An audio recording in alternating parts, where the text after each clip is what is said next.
Hello, welcome back to the Live Rally Game Podcast. My name is Steven, and I'm excited because we have probably the most important interview of our season of the Mole Ohio. Joining us today is the Mole herself, Emily. Emily, how are you doing? I'm doing good, Steven. Thank you for asking. Me, most important person of the season? I'm flattered. You can't have a game called the Mole without the titular mole themselves, right? I mean, we could. It would just make us go crazy finding out that there is no mole in the end. That's a plot twist. Now, what's a better plot twist? There being no moles or being two moles? We'll get into the whole two mole scenario thing at the end. So, before we dive into your game, the mole fandom, everything, I want to kind of highlight what I believe is Emily's greatest hits, or the things I think you did in the game, and we'll go into everything in more detail. But you can kind of give me a rating of how of a score. Let's go from an F to an A plus, and how well you think I capture what you did. You ready for this? Okay, I am. Okay, so ignoring all the pregame plotting and scheming, round one, you hold the walkie-talkie. You ensure that we don't get a good answer to what you hit your car with, and you make sure you hold down the button so we don't hear things. Round two, you try to be the golf team leader but are denied.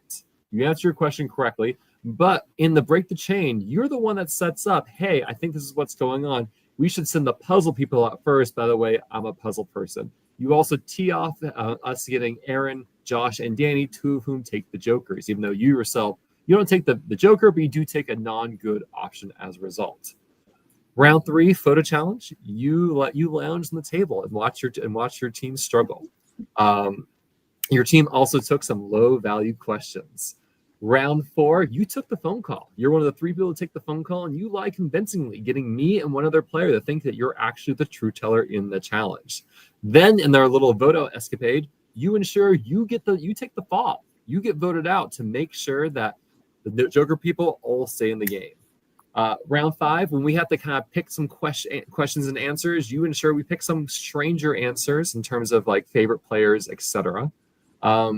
Unfortunately, Joe doesn't really give you much opportunity to sabotage our beautiful rendition of LeBron James. You should have been with the other squads, the sus squad, to do some damage there, I suppose.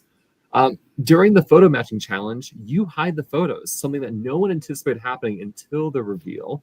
And then when we have to move candy with chopsticks, you just give Luke the hardest candy ever and watch him struggle with it with his two-hand chopstick technique. In round seven, you ask us to buy gemstones at a grocery store, which is a pretty hard thing to find. And then you take the exemption to ensure that we are no way adding money to the pot that challenge. In the finale, I'm not quite sure what you were doing by me in the charades challenge. All I know, that challenge was a giant disaster, so you didn't need to do much to ensure that it was grinding the ground.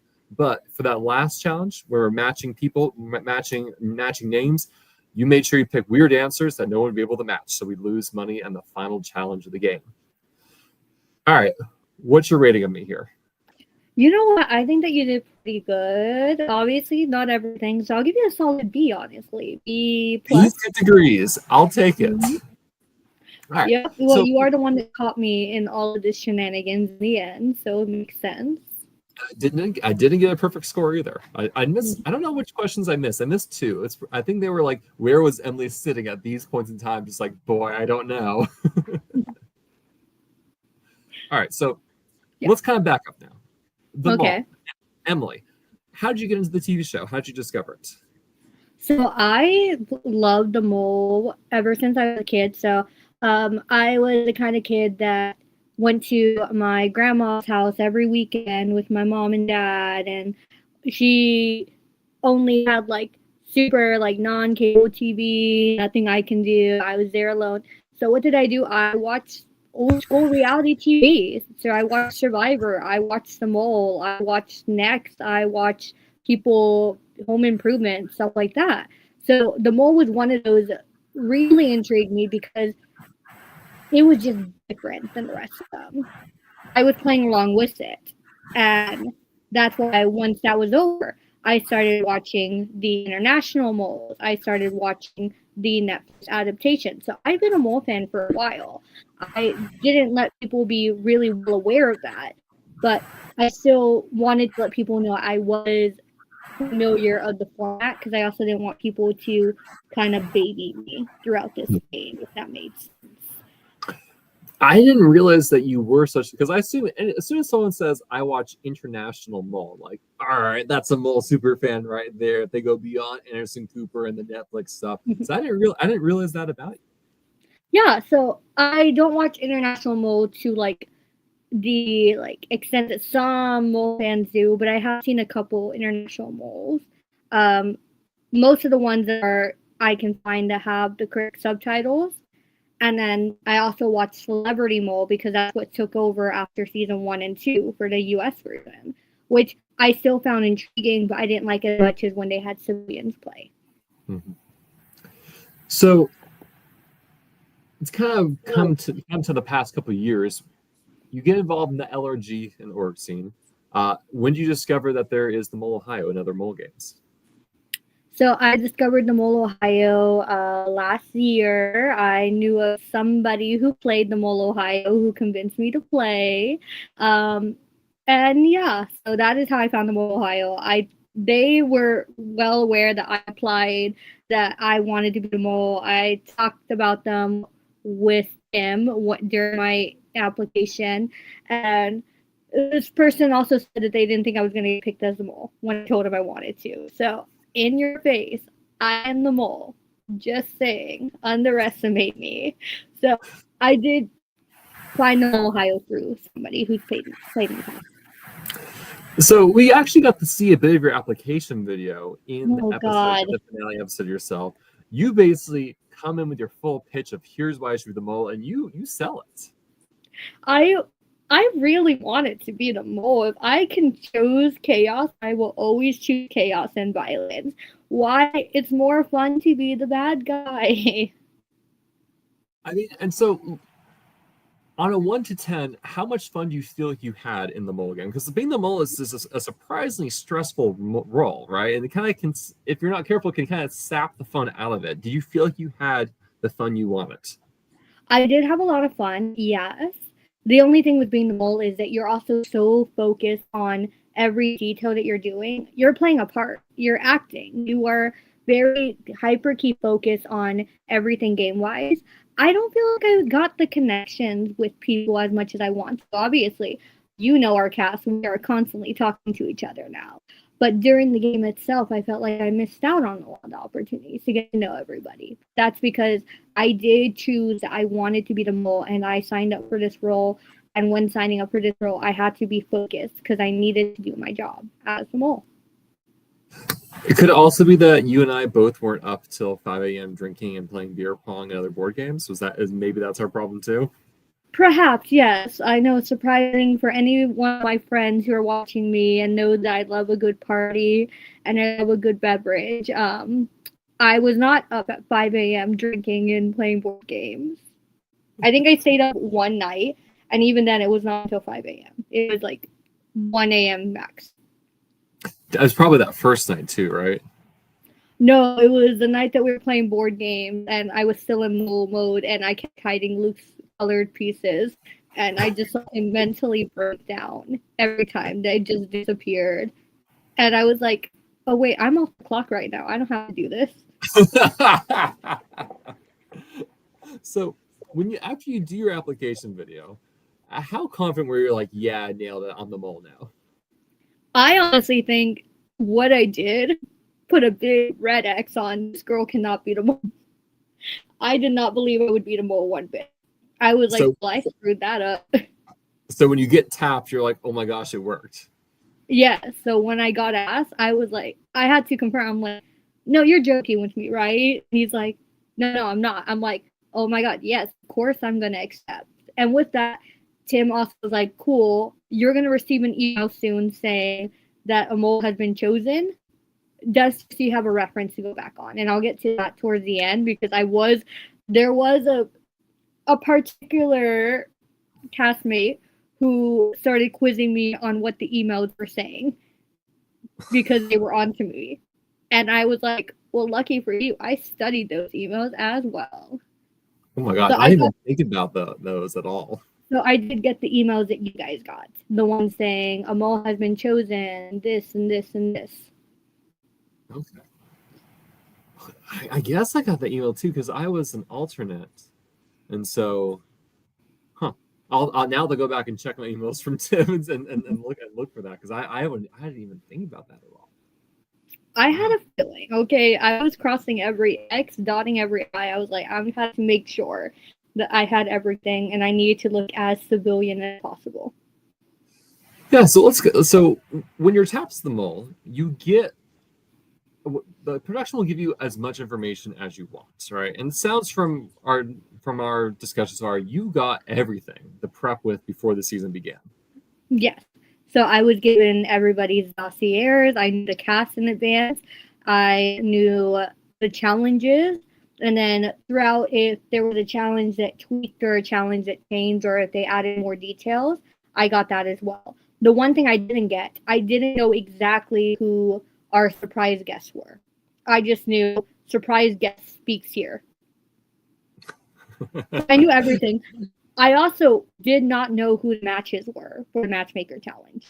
Really? I did not know the matches in advance, so I will say that. Okay, so you and Josh, that was a fun surprise for you. That was a surprise, and I just had a feeling. I was sitting on that couch, and we were waiting, and I go, "It's gonna be Josh, isn't it?" I say that out loud. It's not on video, but I go, "It's gonna be Josh," and you can hear everybody laughing only when we pop up because of the irony behind that. Because the entirety of the season, me and Josh are fighting.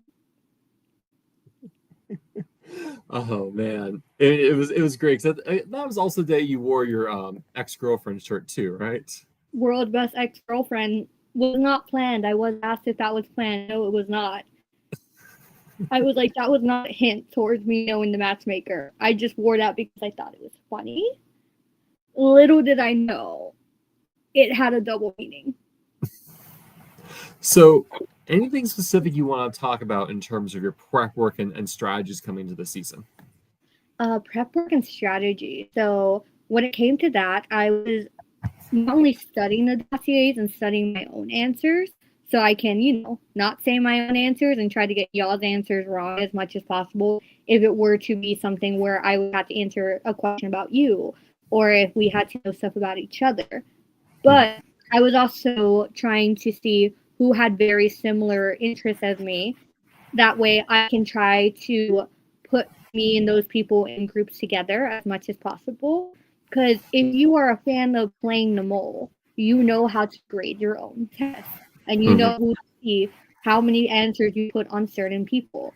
But if, say, it's me and Danny, and the question was, what is the most favorite movie? And somebody puts Coraline. That could be either me or Danny. If you're suspicious of Danny already, you're going to put it on Danny rather than me. So I had a lot of plans to make decoys. I had a lot of plans to pre-plan sabotages and pre-plan what positions I needed to be in.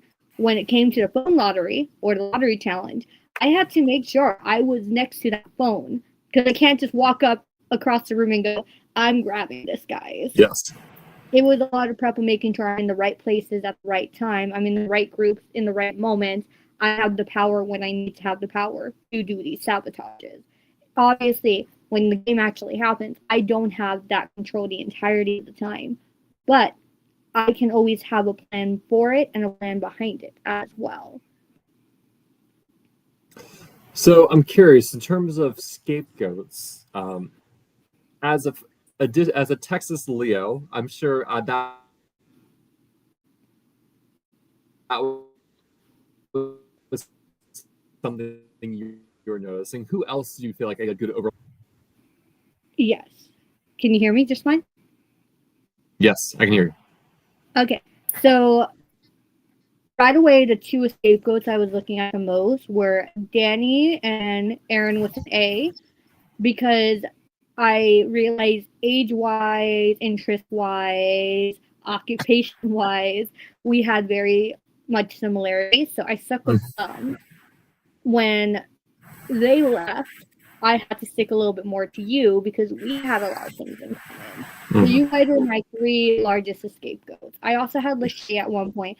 There were too many different states with me and Lachey, especially with us very much not being in the same groups for a lot of challenges.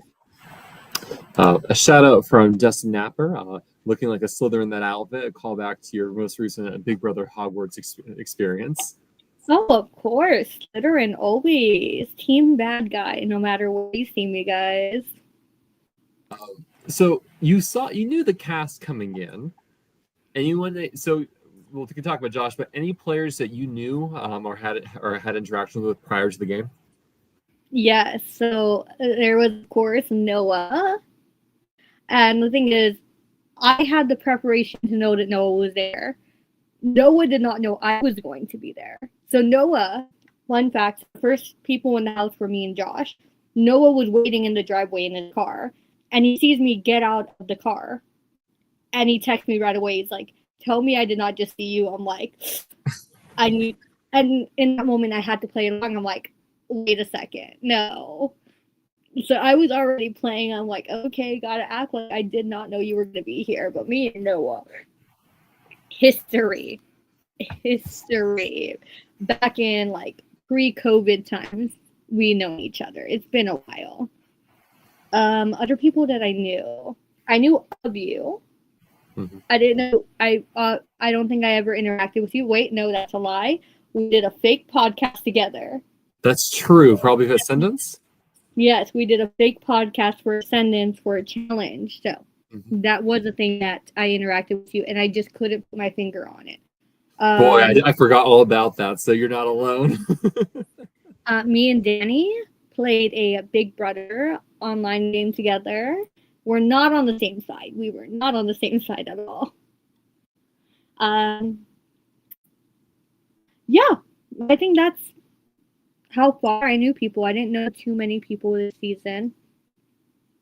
Was there anyone? So was there anyone you were concerned about? Right? It's like, oh, this is someone who I think I will be good this game, and I'm worried about. And I'd like to see to leave early.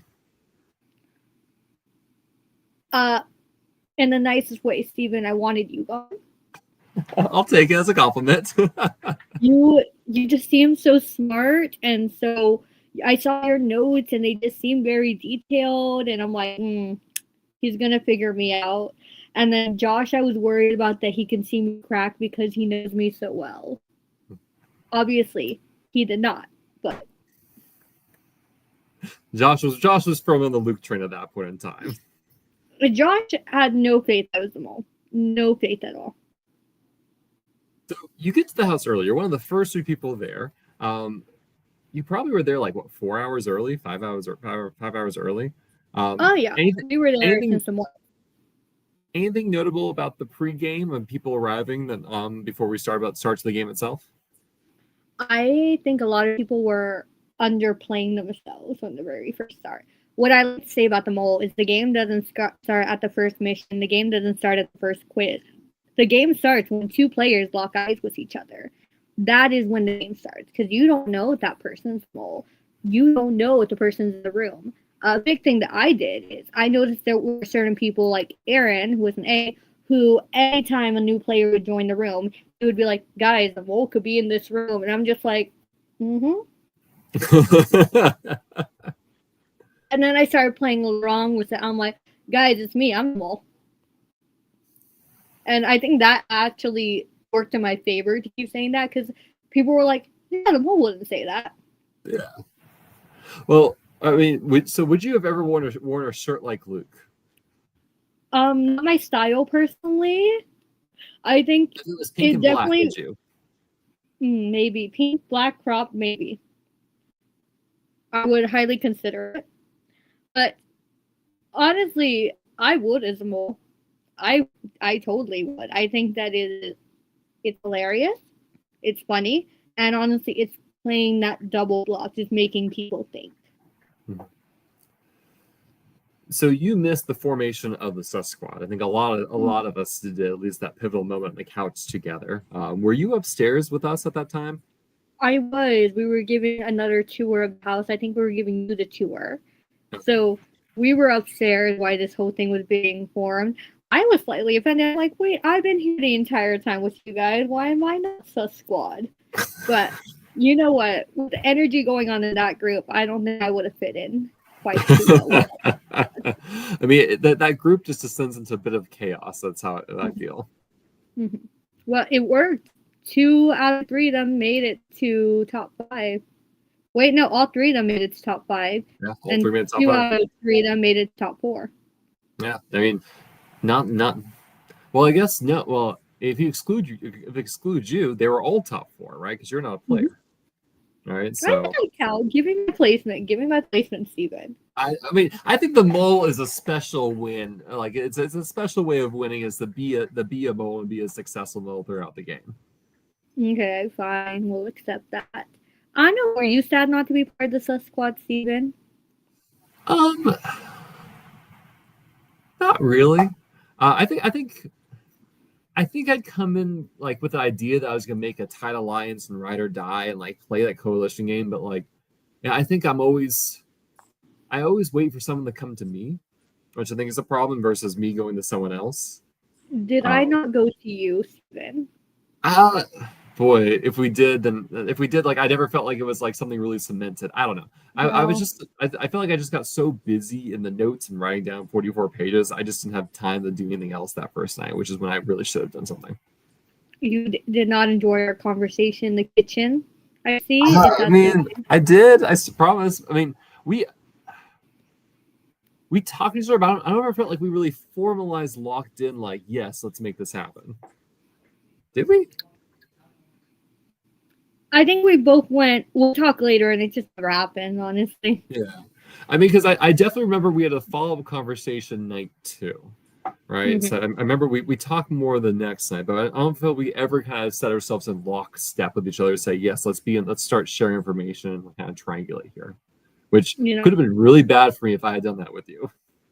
That might have been really bad for you, but I think I would have kind of like at least pushed you towards people similar to me.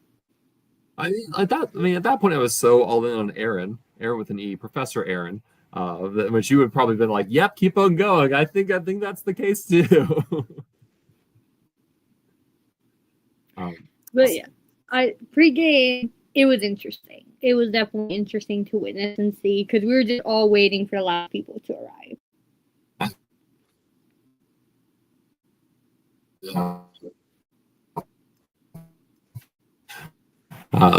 Ohio native Joe. Okay. So let's talk about the start of the game.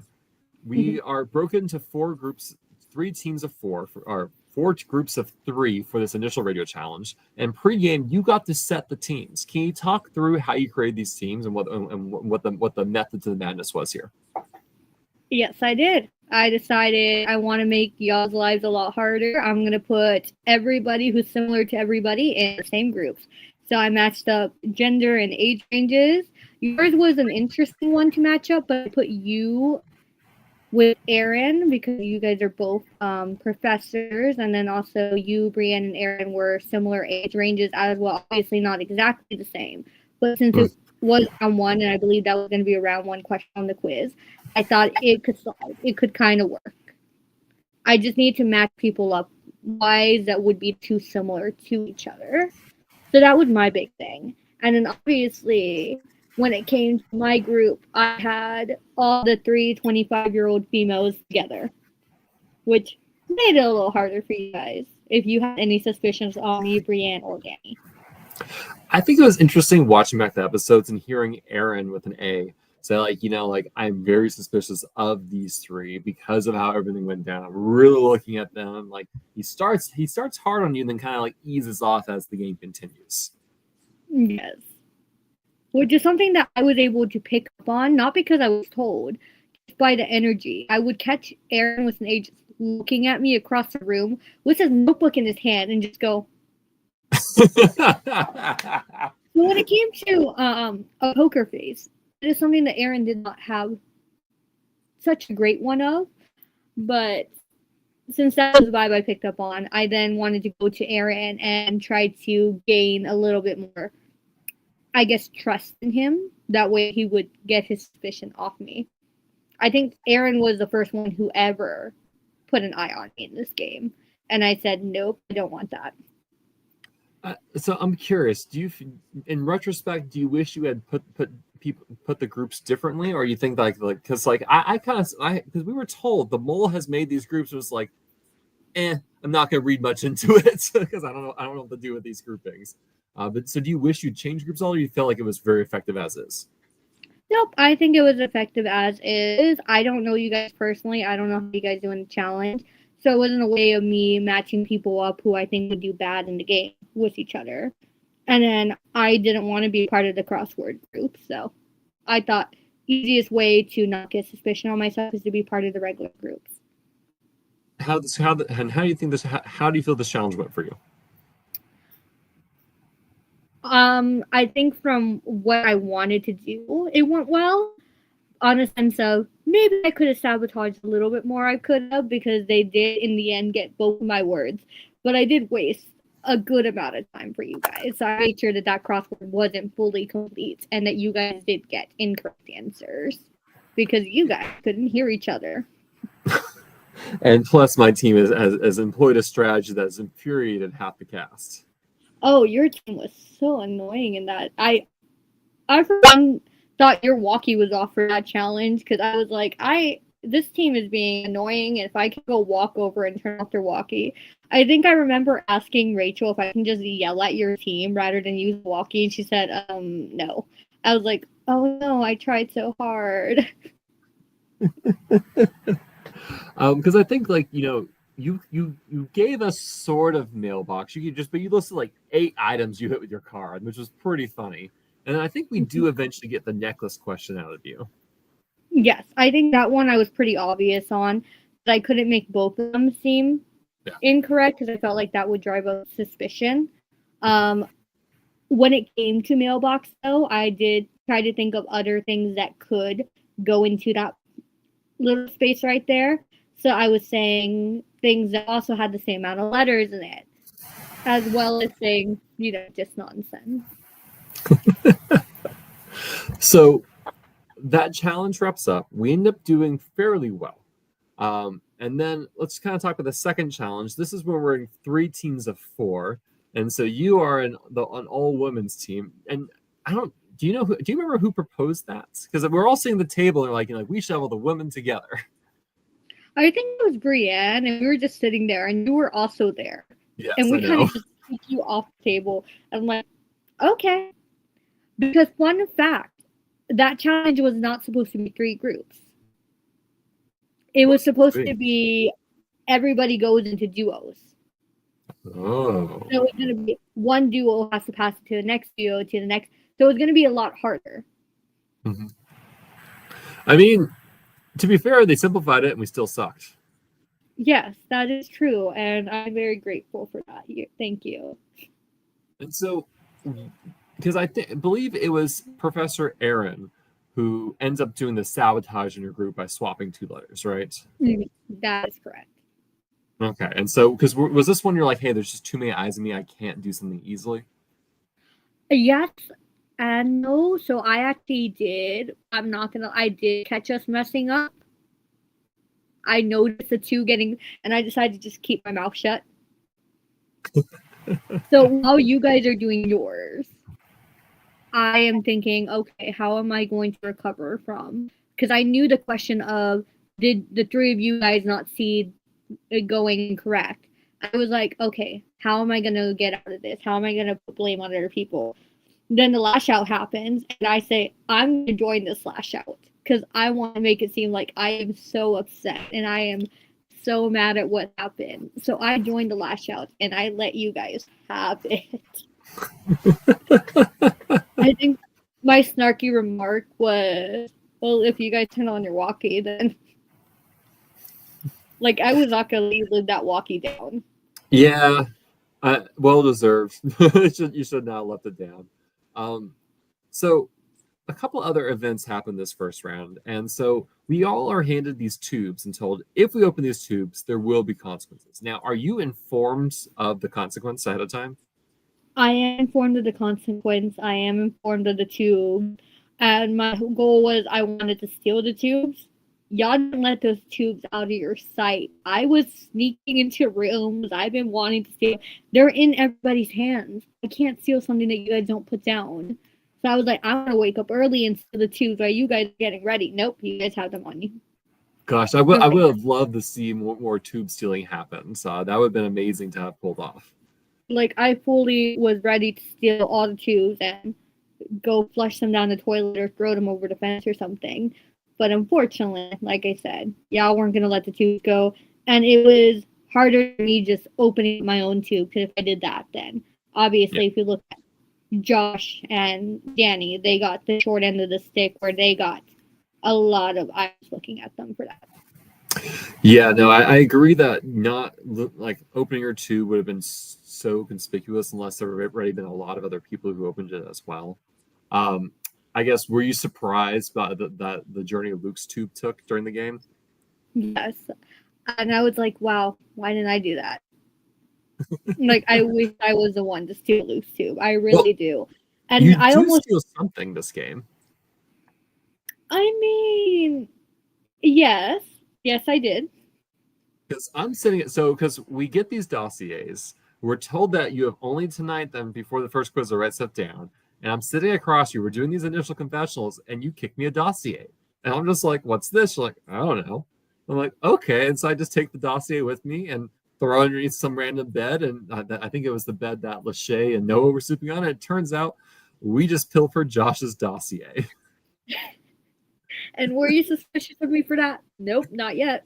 Oh no! Well, no, not even and again, that was not something that was on the suspicious list. I was just like, this is us just causing trouble for the sake of causing trouble. I was like, oh, what's that? What's that right there? No idea. I and then Go ahead. There was a moment where I thought of putting my tube just down for a second, or letting it slip out of my pocket, and then somebody else would have stolen it. But then I'm like, no, that also looks pretty obvious. But I was going to let it like drop out of my pocket at one point. Mm-hmm. And Steve, someone grabs and doesn't give it back. Yeah.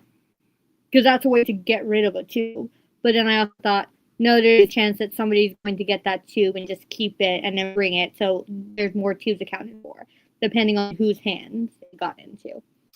Yeah, I think that would have been, I think ideally you need to have orchestrated so you drop it publicly where someone can steal and everyone sees that it's been stolen from you and it's not you causing it, someone else. Like you'd have to figure out an orchestrated situation. I thought that would have been hard. Mm-hmm. And then after the whole car situation and me distracting people and me already thinking there were eyes on me for that, I was like, okay, maybe I should take a little step back on this tube thing and see if I can steal other people. Obviously, that is a mission that I didn't accomplish very well, but I tried. So, anything else about that first night, or in terms of, I guess anything else about the first night you want to mention? About the first night, nothing too crazy there. I was really trying to act like I was taking notes, which annoyed me so much because I'm like, why am I taking notes? I don't want to do this.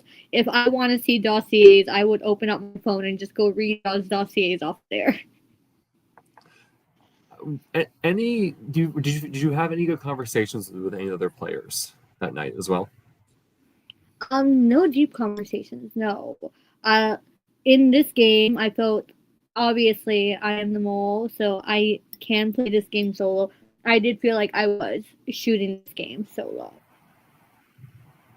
So I more played as if I was a player who was keeping things to my chest, because that's the card I was dealt, rather than me deceiving people face on. And so you never had the intention of coming in and building a grand coalition, kind of like Josh was doing? Yeah, so I told myself, if somebody comes up to me and wants to form something, I'll play along with it. And if I feel like they're not going to put suspicion on me, or they're never going to put my name, then I'll try to steer them in the direction of somebody similar to me. One of my scapegoats.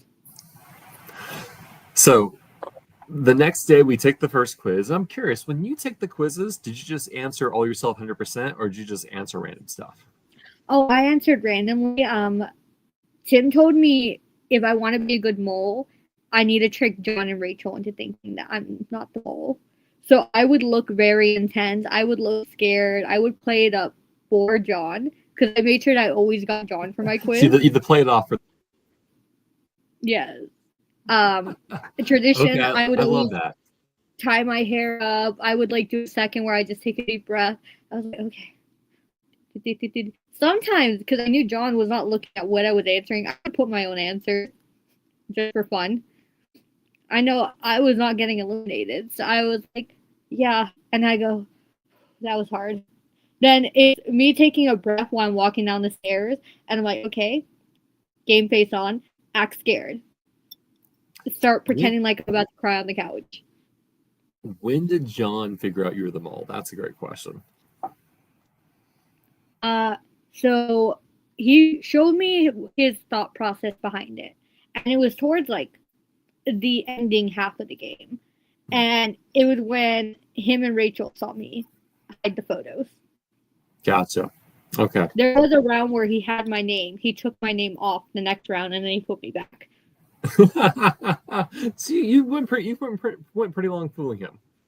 Mm-hmm. Oh yeah, that was my goal. I was like, if I can trick production, I can trick anybody. So we have that first quiz. Riley is eliminated, and that leads us to round 2. Now, round 2, we're told we need your best and worst golfer. And I think this is notable because you push hard to be one of these two people. I wanted to be the best golfer. And the thing is, like, I was trying to, like, I knew that conversation was going to come up. So the night before, I was, like, talking about hobbies as much as possible, people doing small talk. And I was like, yeah, I like karaoke and mini golf and all that, hoping that stuck with people. And then the next day, I was, like, ignored on the sense of who's the best golfer. Brienne didn't even raise her hand originally. But people were like, what, we don't want Josh? And then it was like, what about Emily? And nobody's like paying attention. And they're like, okay, Brienne, I guess I'll do it. I'm like, wow, I'm being ignored.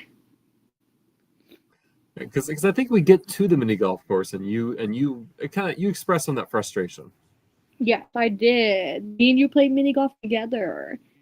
And I will say, with that mini golf course, it was a pain in the butt, and I don't think I would have had to throw in so much because those courses were covered in those like little pin needles, and like those balls were not going in a straight line, no matter what you did. Yeah, no, that would have been a challenging course no matter what. Like I was impressed that Luke and Brian got anything at all with the few strokes we provided them. Had you been in that role of leader, what would you have done? My main thing was making sure those questions were answered correctly. Kind of being persuasive on a sense of who gets which one and how much it's worth. Because the least strokes we had, the worse we'll do in the challenge overall. The less money that we'll earn. So my thought wasn't on the whole mini golf portion itself. It was making sure we didn't get the opportunity to earn the money. Mm-hmm. And so, like, I imagine you would have probably pushed for Aaron not to have the music question and Danny to not have the food question. Most likely, yes. Take Josh away from sports. Aaron was taking me away from science. Obviously, it didn't work out for them either way. Yeah, it's like if you look at how we lined up the questions, we gave everyone what should have theoretically been a strong suit, but those categories are so broad. Aaron's like, well, I don't know pop music. Professor Aaron's like, I don't know mushrooms. And the thing is, a main one for me was the Cincinnati chili question. We had so many Ohio people. Why would I give an Ohio person a question about Cincinnati? And that was not going to happen. So it was never going to somebody like Joe and Aaron with an E. Like, I'm not giving it to somebody from Ohio. I'll give it to you, Steven. Do you know what ingredients on a Cincinnati chili? Oh no, I would miss that question immediately. There's no way I was ever getting that right. I think I would have gotten 2 questions right: the literature question and the science question. Everything else, who knows how things would have gone from there. And so you get a question on geography, and you do answer it correctly. Was it because it was just worth 1 stroke? You're like, why not? No harm. Yeah, I was like, you know what? I'll bank this in for later. I'll bank a little bit of trust and a little bit of, hey, Emily's actually pretty smart for later. Because the thing is, the mole can't get rid of money on every challenge. But what the mole can do is plan ahead and get rid of money in future challenges where you can actually lose money. You can actually lose stakes for the team. So I was like, let me bank on this little favor I'm doing for the past right now in my back pocket and call it a day. And like I said, my acting skills are on point because you guys actually thought I was thinking of the questions. Fun fact, while we were waiting for the results, I pull up my phone, go in the corner, and reread all the questions with the answers. And then, so I quickly memorized the answers. I didn't memorize the questions. I memorized what the answers were. So I knew which one to look out for. What did you get for lunch that day? What did I have for lunch that day? I don't know. Ask Aaron with an A. He took the notes. Did you get the margarita?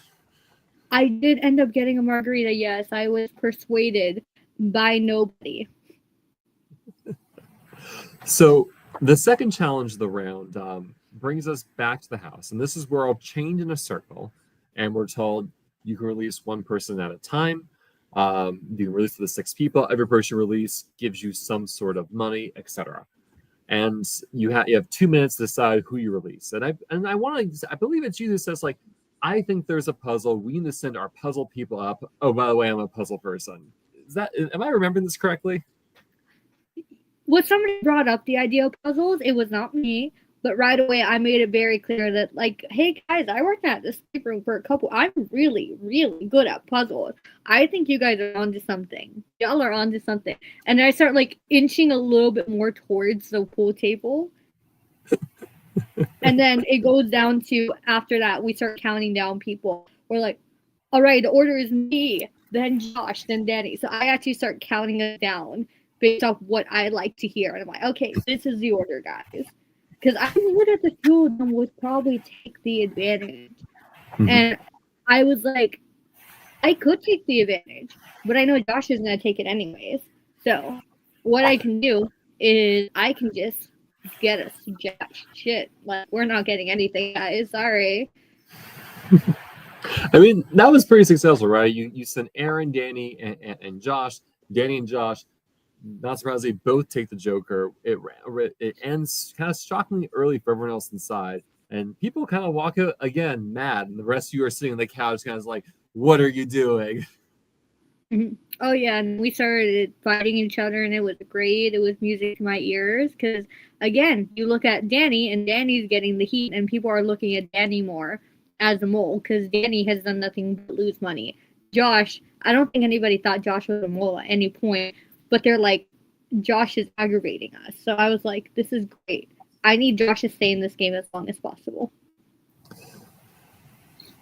It's because Josh is just aggravating people, even though people don't think he's the mole? Because Josh was losing money. Josh was going to do anything to lose money. And I was like, that is who I need. As a mole, I need chaos. I need people who aren't helping the cause. I think that's the hardest part about being the mole is you don't have a lot of control over who stays and who goes. So you can't go up to someone like, hey, Josh, by the way, vote me on the mole. I need you to stay in the game. You can't do that, right? And so it's really hard to preserve shields and keep them in the game because, like, if they trust you, they don't put their answer on you and they get eliminated. So, like, did you figure out any good way to kind of help kind of shape the eliminations, you think? The only thing I found is if I found somebody who I wanted to keep in the game and they told me that they were looking at somebody who was similar to me, using a scapegoat. Yeah, put all your answers on Danny. You're on to something. Oh, Steven? Yeah, I think it could be Steven. I can see it. Like, having those moments. Yes, you don't have control of what they're doing. You aren't taking the quiz for them. Maybe they don't have good memory and they're not remembering their dossiers perfectly. But you can always try to steer people in that direction. Yeah, because what I did for my scapegoat when I was the mole is I try to always be in the group with the scapegoat. So at least the people who I was directing towards scapegoat got points on me indirectly through that reason. So yeah, I think that's it's hard. There's like no easy way to like kind of mold the game as you go. You just don't have a lot of control. And the thing is, people will catch on to that. People will see that you're putting yourself in groups with similar people. If you're not, and you are watching this and you are playing a mole game, keep an eye on who people are putting themselves in groups with. It matters. So Noah ends up being the next player eliminated. And good for your game, bad for your game? Neutral for my game. I don't think Noah was onto me in that sense, but at the same time, I knew that some of his allies were. Mm-hmm. So I don't know what Noah did. I just know what Noah did before he got executed. And that was he sat down on that couch and said, I fucked up and I went all in. And I go, on who? Because I wanted information. I just hear Lachey get so mad at him. And I was like, huh. So Lachey knows information. I need to keep my eyes on Lachey. Yeah, because this is in the episodes we start seeing Noah, Joe, and Lachey kind of being a trio. And so we kind of have somewhat these two trio alliances in the house and kind of a bunch of lone wolves in between. Mm-hmm. Yes. I'm kind of glad I wasn't a part of that. We were somewhat grouped together. Me, you, and Aaron with an E as the smart people table. Because it would be us at the table just taking notes or studying all the time. So we were the smart people. But we were never working together in that sense. I mean, because I feel... I don't know, all the regrets in the world. Like, I really wish that I had kind of brought the people who were just like, hey, this study group, this is a great study group. Why don't we rock this and like see how far we can get together? I kind of wish maybe I had like pushed something like that, but I was too busy like must copy every single word about these people into my journal and I was like, do you have any regrets? You did win the season, Steven. It's like when we win Survivor, we're like, oh, I could have done something else. Like, it's kind of like, I wonder what would have happened had I done something like, would that made it easier? Would it made it harder? Would things have changed? You would have probably had reacted differently had like there been other coalitions in the house and it been more of an alliance game otherwise. Yeah, and that's why with being the mole, you only have so much control in your hand. No matter how much information you have, you don't know how things are going to play out and how the other people are going to act. All I had to go off of on who you guys were was what you wrote down in that dossier. I didn't know how you guys played. I didn't know you guys as people. So I can't control your actions. I can't control y'all's minds. So control is something that the mole has a lot less of than what you think. It's a matter of, can the mole actually mold things in their favor and get people off of them while still doing your job of losing money and causing money not to go in that pot. So round 3, the first challenge that we're going to do are so beloved panoramic photo challenge. Now, Emily, do you know how to take a panorama photo with your phone? I do know how to take a panoramic photo with my phone. I'm in my 20s. Of course, I know how to take a panoramic photo with my phone, Steven. Was I going to actually do well? No. Like, why would I do that? Who would do that? Hey, in my group's defense, we had Lachey, who was also in her 20s, and she had no idea how to take a panorama photo with her phone. Which is kind of really funny because back when panoramic first came, me and my friends, we would do like really cool photos, like making words. So I've done this before. We would make shapes, or we would like have multiple of us in frame just doing different poses because that's what was trendy. That was what's fun. So I'm actually a decent expert at this. But I wasn't going to show that, obviously. So you don't, because we were asked the 3 least limber people, and I'm pretty sure you don't volunteer. Because like it doesn't matter if I volunteer or not. Like there's the leader doesn't have much say here, right? Yeah, and I said I'm like, well, that doesn't matter, guys. Just choose 3 people you want in charge. So you're with Professor Aaron, as well as Brienne in your group. Is this a group that you are happy to be with? It's a group that I was suspicious about because,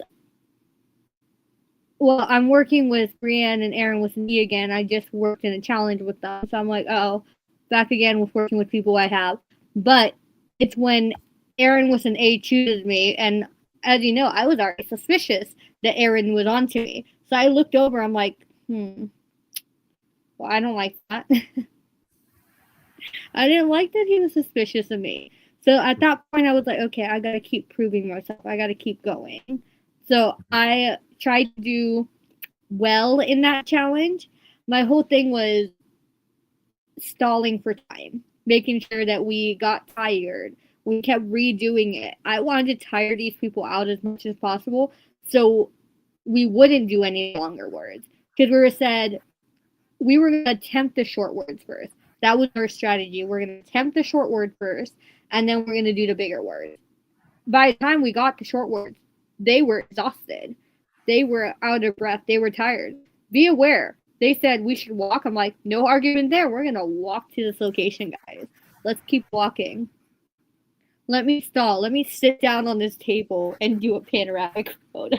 Because I almost thought like if you guys didn't come back in time too, we would have been penalized. Yes. And I did want to do that, but they would not tell me how much time we had left. They would not tell me how much time we had left, so I didn't know how much I could stop for. So and then on a non point, I was like, well, I'm also tired, and I sweated off all my makeup. So I came back and I went to go do my makeup.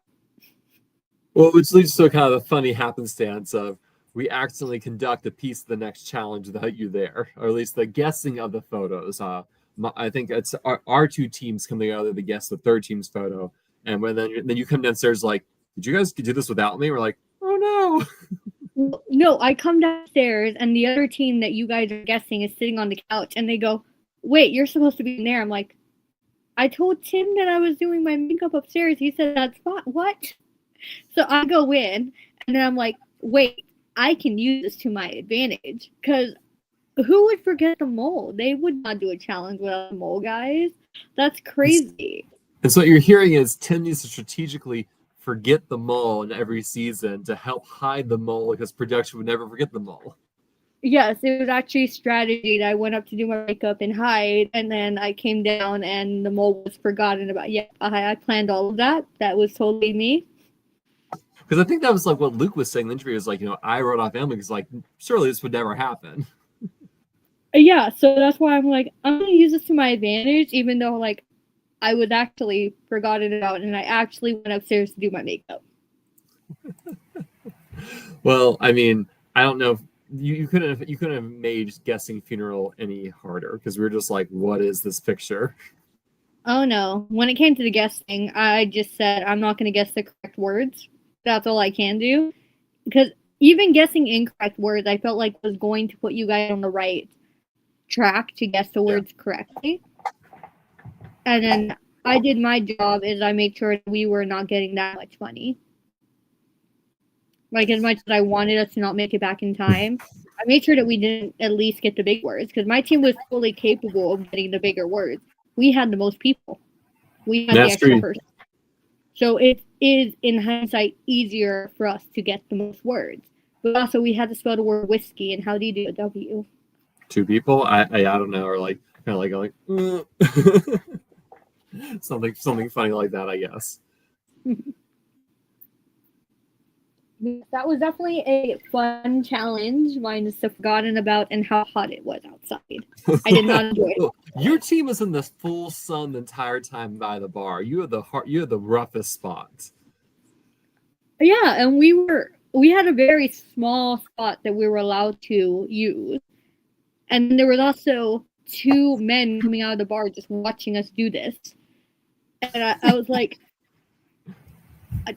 I don't want to like be running around these biker dudes. So the next part of this round, it's kind of not much. There's the bit of a challenge portion, but this is the dating section where we're coupled up, following Daddy Matt's video, and you get your match made in heaven. You get partnered with Josh. Now, is Josh the ideal partner for you, or who would you have liked to have been partnered up with this round? Because you know that you are essentially handing someone an exemption. Honestly, I don't know who I would have wanted to be paired up with. Because, yes, I am handing somebody an exemption. I think if I had to choose, I would pick somebody who I could easily manipulate or annoy to the max that you do want to divert from being my partner. Which I was hoping that Josh would have left me as a partner because I wanted that money loss. Because it would have been really fascinating if you had gotten Brienne or Danny as a partner, because Hmm. there's so much focus on those two players at this point in time. Preserving them would have been really interesting going into the next day, right? Yes. They were Uh, definitely some people that were being watched on, and even having conversations with people on who they were putting their, not their votes, but their quiz answers on during it. They were going pretty heavy on Brienne and pretty heavy on Danny. yeah. So you're partnered up with Josh. Talk to me about Mhm. the strategy to try to like you can't tell, like, how are you trying to get him to want to break up with you in the twist of that evening? I was just, well, Josh totally misunderstood how quizzes were going to be taken, and I did not correct him one bit. I did Wait, not what? So correct. what was Josh thinking?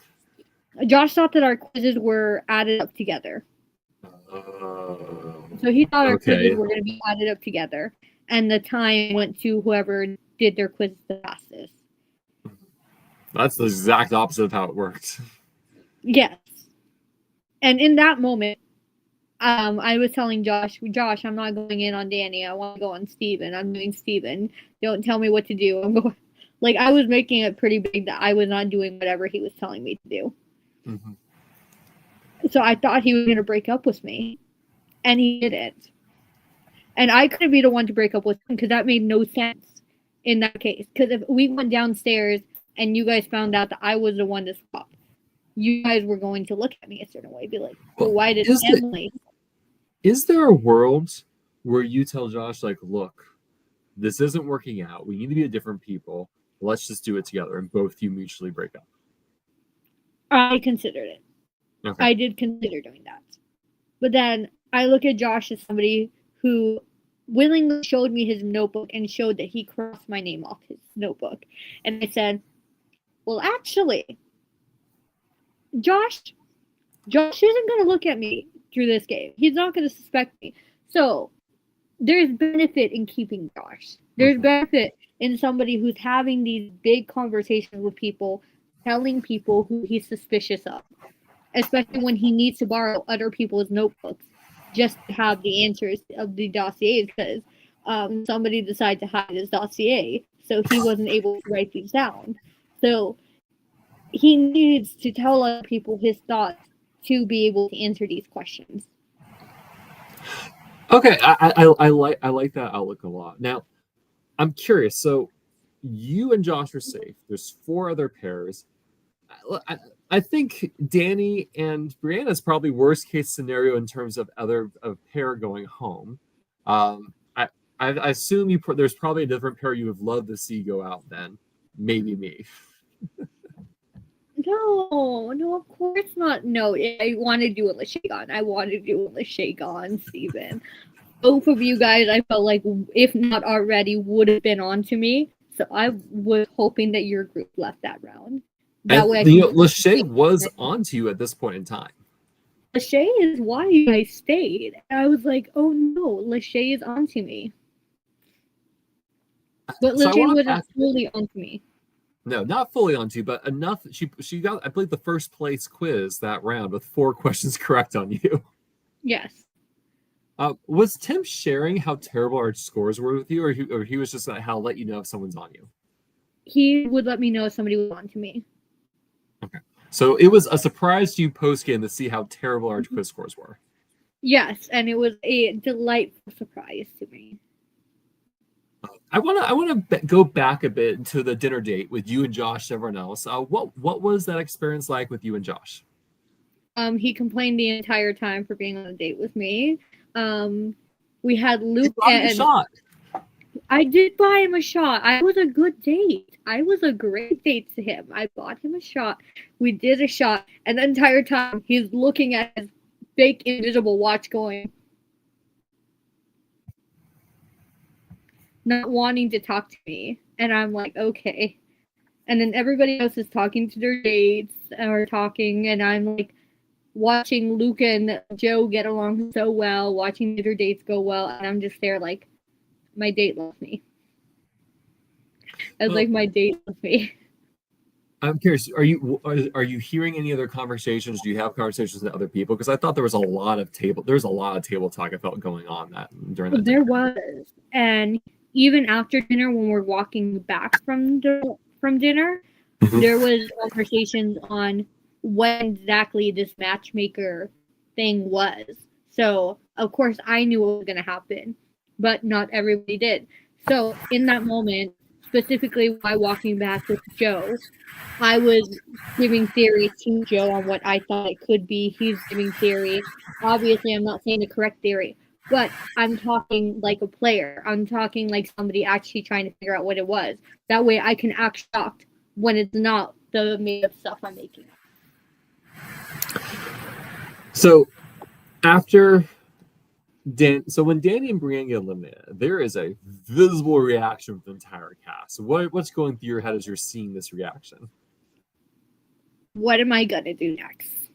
Just what the fuck am I going to do now? Like, it's recovery because I just lost somebody so valuable to my game. Two people so valuable to hiding my secret of being the mole that I had to think of a plan D, C, E, all of that. Because I'm curious, because I know like this is meta, but there are some saying like there's been so many male moles, like surely this is the season where they have a female mole. Was that something kind of weighing on your mind, like this could be something Yeah, people use to just lump on me? Okay. I was scared of that. I was scared of people picking up on the fact that there could have been that's definitely a female mole. Or, yeah, Emily could be a mole. There's only two options left on females.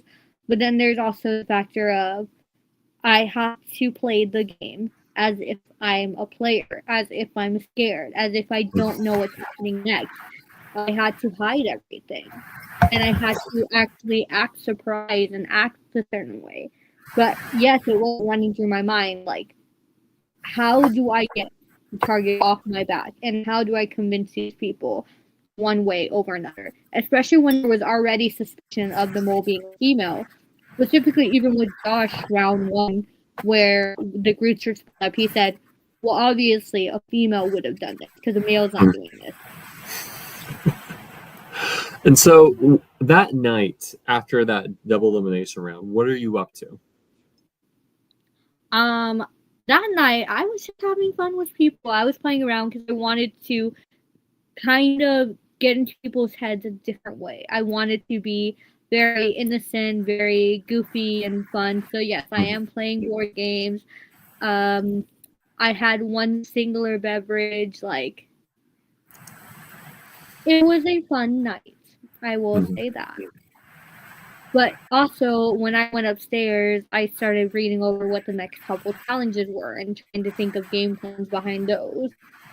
I stayed up studying, and that is when I went upstairs and I said, you know what, my notebook, I have to stop pretending like I wrote down these dossiers. I need to actually look like I'm studying.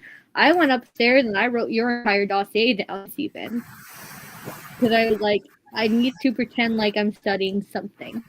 Because people are going to catch on to me studying an empty notebook. Tim with a comment saying the metagame discourse, the mole being female versus male, was a hot topic in seasons 4 and season 5 as well. So now next season you can't latch on to something like that. You actually have to think that you can't write off half the gas. So that's good for next year. It's either the mole has to be a female or the winner has to be a female. There's no other way. There you go, another way. Yeah, because there was some like commentary that I ruined a nice streak that had been happening. Yeah, you did. You did. How dare you? Say I feel bad, but I really like winning. Yeah, how dare you take this away from women? Well, you were giving Tim a little grief towards the end of the season, which I found kind of funny. Yeah. And then poor Mira was really sad that you were the mole and I was the winner, and then kind of flipped that. We got close. We just swapped it, right? Mira, I know you're not watching this at the moment, but if you are, we apologize. I did not want a man to win this season. So you spend that night, you write my dossier, you're kind of saying, all right, I think Stephen is going to be the next scapegoat. Anything else before we talk about the next day? We are free to talk about that next day. Oh, wait, I actually do have something to say, and it's specifically about you, sir, and your little gift that you gave the house. Yes, my little gift. Yes, let's talk about it. Yeah, let's talk about those little postcards. One, I didn't know it was you specifically before the game, but when talking to Tim a couple of days prior to the game, going over the challenges, we did speak about, are there any clues throughout the game that signal that I'm the mole? He said no, but just so you know, somebody is going to be bringing fake clues. I said, what? Who would do such a thing? I wake up one day, and as you know, I wake up pretty early in the day because I get ready pretty early. You hear my music blasting in the bathroom, all that. Mm-hmm. And then I see it on the windowsill upstairs, and Tim's upstairs, and I go, what's that? He's like, oh, Steven. I'm like, okay. I walk past it. And then I'm at the kitchen table the next day, and it's a bunch of people filling it out, trying to solve it. I'm just sitting there with my coffee, and I'm like, yeah, I'm not doing that. Man, I would have loved if you grabbed the one that first day, because Brienne like found all three of them, and so I would love to see more be gone circulated with everyone else that first day. But that's okay. Why would I do that? I would love to distract other people away from me, Steven. I mean, but I love the fact you handed what you used them for your own good. You found one that third day, and you handed I out did there. find one, and I literally so sneakily go, I gave it to him, and in that moment, Aaron's like, Emily gave me this. I trust her. Like, Emily's on my side. So I use that to my advantage. So thank you very much. Like, I was like, let me distract these people as much as possible. And luckily, you provided me a source to distract these people. And you know, I'm on Team Mole. What can I say? Yeah, the Mole Squad. That's what we are. Yeah, I like the fact, because we kind of talked about this, how like when Aaron with an E, Professor Aaron, comes and plops the postcard on the table, and then we're all kind of watching it. You're like, so Steven, do you think that could be fake? Just to see my reaction. Mm-hmm. I was like, guys, Tim hasn't laminated anything else this season. I look up at you because at that point I'm messing around. Like, it's a morning for my own entertainment. I just wanted to see you crack, and you're just like, no, like let me look into these puzzles. You're on something, and I'm just like, yeah, because there's nothing else laminated. I had interviewed Tim for another podcast, and so I knew that for this game, he's like, no clues, never ever. Like, I don't do any hints or anything like that.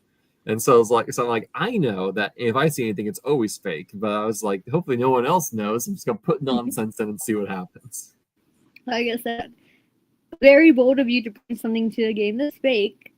I don't know who would ever do that for a game, but props to you. Props to you for bringing in some fake stuff for a game. Mm-hmm. Well, I know what you're talking about right now. We'll have to wait for certain episodes to be dropped of some sort of game. We can see who else would be brazen enough to do that in a game. I'm excited. Anyhow, next morning. Anyhow, so yes, I love the fact you took what I made and ran. That was fun for me to learn post game. Oh yeah, totally to my advantage. So that morning, the Professor Aaron plops a postcard. We're all sitting around the table. The phone is there. The phone will be called. I didn't know where the phone was. I had no idea where the phone was. So ideally, I wanted to be next to the phone, but I was looking for the phone and I did not see it. I thought it was going to be directly in the middle of the table. So I wanted to make sure I had a seat at the table. And ended up being on the opposite side of me. I was like, God. So that's why, because you would have liked to be the first one to it, but you ended up being the second one to the phone. Yes, because I thought that would look less suspicious. Mm-hmm. But I still somehow was able, after the phone rang the first time, I stood up and started making my way down to it because I went to go look at the phone. And I was like, what happened? I was like, did they text? And then I was already there. And it was Luke who's like, "Oh, Emily, do you want it?" Well, yeah, sure, I'll answer the phone. Because I want to make sure I was one of those people, because that is how I lose money for y'all. You, Josh, and Aaron outside together. Was this the dream trio for this challenge for you? It was a trio for sure. I didn't care who was with me as long as I was one of the liars. And so you drew randomly to be a liar or truth teller, right? No, we got to decide amongst the three of us, 2 liars, 1 truth teller. Okay, so if you were stuck with a truth teller, how would you have played that role? I was going to make sure I wasn't a truth teller. Did you enjoy your Did you know you're going to watch the best hits of Richard Casino in the car alone? I did not, but I had a feeling. I was like, they said that we were going to be watching clips of Mole, Ohio. I'm like, we're going to be watching Richard bribing people, right? Like, we're going to be watching Richard, right? Like, I just had a feeling. And then it was also the case of I was sent the video that Aaron watched ahead of time. So I did have that back video if I wanted to study it. And I decided I don't feel like studying this very boring video. But I did memorize the title of the video. And I memorized the first 10 seconds. And you knew there's an ice cream thing that used to be in the city at some point. Yeah, the Banana Split Festival. Get your facts right, Steven. You can't disrespect Wilmington, Ohio like that. You're right. Forgive me, Wilmington, Ohio. We'll have to have a reunion at the Banana Split Festival. Is that still ongoing? All right, let me Google this real fast because I never did that. No, it has not gone on since the end of COVID. So it is currently not a thing. But it is a real fact. That just makes me so sad. That's just not a thing anymore. You see a lot of Google hits about it, but like it was from 1985 onwards. It's what a loss. But I honestly thought I probably would have gotten more people on my side with that fact. Emily, I think you're muted. I really don't think I'm muted. I can't hear you right now.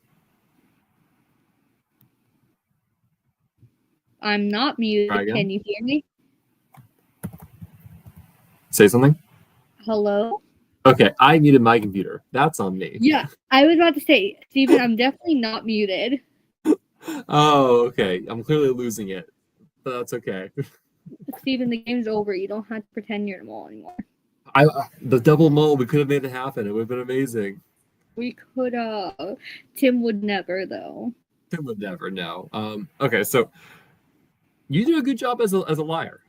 I vote for you as a liar, and I don't remember who else votes for you as a liar. I know Luke votes for Aaron as the truth teller, but I don't remember who else votes for you. Do you recall? Not off the top of my head. I don't think Lachey voted for me. I think it could have been Joe. Yeah. Tim with a hot take. The Corn Festival is better than the Banana Split Festival in Wilmington. We'll have to take your word. There was a lot of corn in Ohio. We did go by a bunch of cornfields driving into Ohio. So this is leading to the vote out competition, and so did you want to get the jokers, or did you want? Okay. No, I did not. But I was prepared to get it, and the only reason why I didn't want to is because I did not want to drink vinegar because I know I was going to be caught doing that. So I think I had a better chance of not being one of those people and then trying to vote other people out of the table. And then worst comes to worst, I'll get myself voted out of the table, which is what I did. Yeah, I mean, I felt like this challenge went really smoothly for you because we eliminated Luke, me, and yourself. None of the people have jokers, and all 3 people with jokers are safe. Yeah. So with Luke, it was easy because Luke told people to vote him. So I said, okay, don't have to tell me twice. And then when it came to you and you arguing with Aaron, I needed to keep Aaron at the table because he had the Joker. So I was the one person to vote you as well. So it was me and Aaron who got you out that round. I got like 4 or 5 votes. I got a It majority wasn't of the too votes. many. It was like a 5. It was like 4-1 or 5-1. I think I still picked up the majority of votes that round, but it was like I did not. I just realized like, oh shoot, I'm sunk as soon as Aaron just like said counterclaim. Like, oh no, there's no way out of it. And in the last round, I was like, it doesn't matter. I'm gonna get myself voted out. Like You I pulled it really off pretty successfully. I pulled out the dramatics for that one. Like my moment, I was like, guys, there's 6 jokers in this game, and I walk out, and I'm like, that is my moment right there. I'm curious. So with Danny and Brienne going out the previous night, who do you think people are suspecting at this point? I think that the main suspects at that point were Aaron with an E, you, and then people were starting to look at Luke. I still do not think I would want to top suspects. Definitely weren't for me. And so Professor Aaron going home, retrospect, great for my game, but felt horrible at the time. I was like, oh no, I am very off. And that's when I really start scrambling, like, well, who could it be? I don't know. And so this takes us to round 5. For round 5, this is interesting because there's 7 players, so we're broken up into 2 different groups, right? And so Joe is the best people skills person, and so you, Aaron, and I are together. Mm-hmm. And we get to go answer some questions about people. Yep, and that one, I am surprised that you went along with me and Aaron because obviously none of our answers made sense. Like every answer we gave was not something that we knew the other team was going to pick. Obviously, it's who do we want to see go home next? We knew that the other team wouldn't say Lachey, so I'm gonna be like, yep, Lachey, guys. Yeah, we want to see Lachey gone because that gives me information. Where obviously the answer would have been Josh because that's who people would want to see gone next because he's the one losing money. And then there was another one that was like, who deserves to win? Yeah, Josh. Josh deserves to win, guys. Yep, Josh is who. It was interesting because like answers, but I was very good at getting Aaron in on it, and then you were just like, "What are you guys saying?" But okay. I felt like as soon as both of you said we think this, I was like, I guess that's majority rules. I guess we'll do that. But no, our answers were complete nonsense, and I thought you were gonna pick up on that. Oh, but it's hard to know, like, true mole, is it throwing again with you and Aaron together saying that was like, all right, because we said most selfish player, we're like, Josh, there's no way we're saying something else for that. All right, but then like the most, I don't remember what I said, but we end up with Luke as the answer. C eliminated, that shocked me because I said Josh and both of you were like, no, that's not useful. Lachey, I was like, oh gosh, okay, I'm missing something right here. And then if you look back at the episode, I'm the one that said, you guys said Josh. I'm like, well, personally, for my game. Well, and then like for the person you want to see win, I think I'm the one that kind of pushed you all on Josh, and I do think Josh was a bad answer because like I was like because like I'm also trying to mull here. I'm like, let me try to push an answer that's not great, but I think Josh would be a great winner. It'd be a wild win for him. And you can look at Joe's face the entire time. He's just like. He's like horrified by some of our answers. Just like, what are they saying? And then we're locked in the billiards room. For a while. I was forgotten about again. Well, don't worry, you were forgotten about with me and Aaron until Tim's like, what are your lunch plans? We're like, we can get lunch. I was like, we've been waiting for you.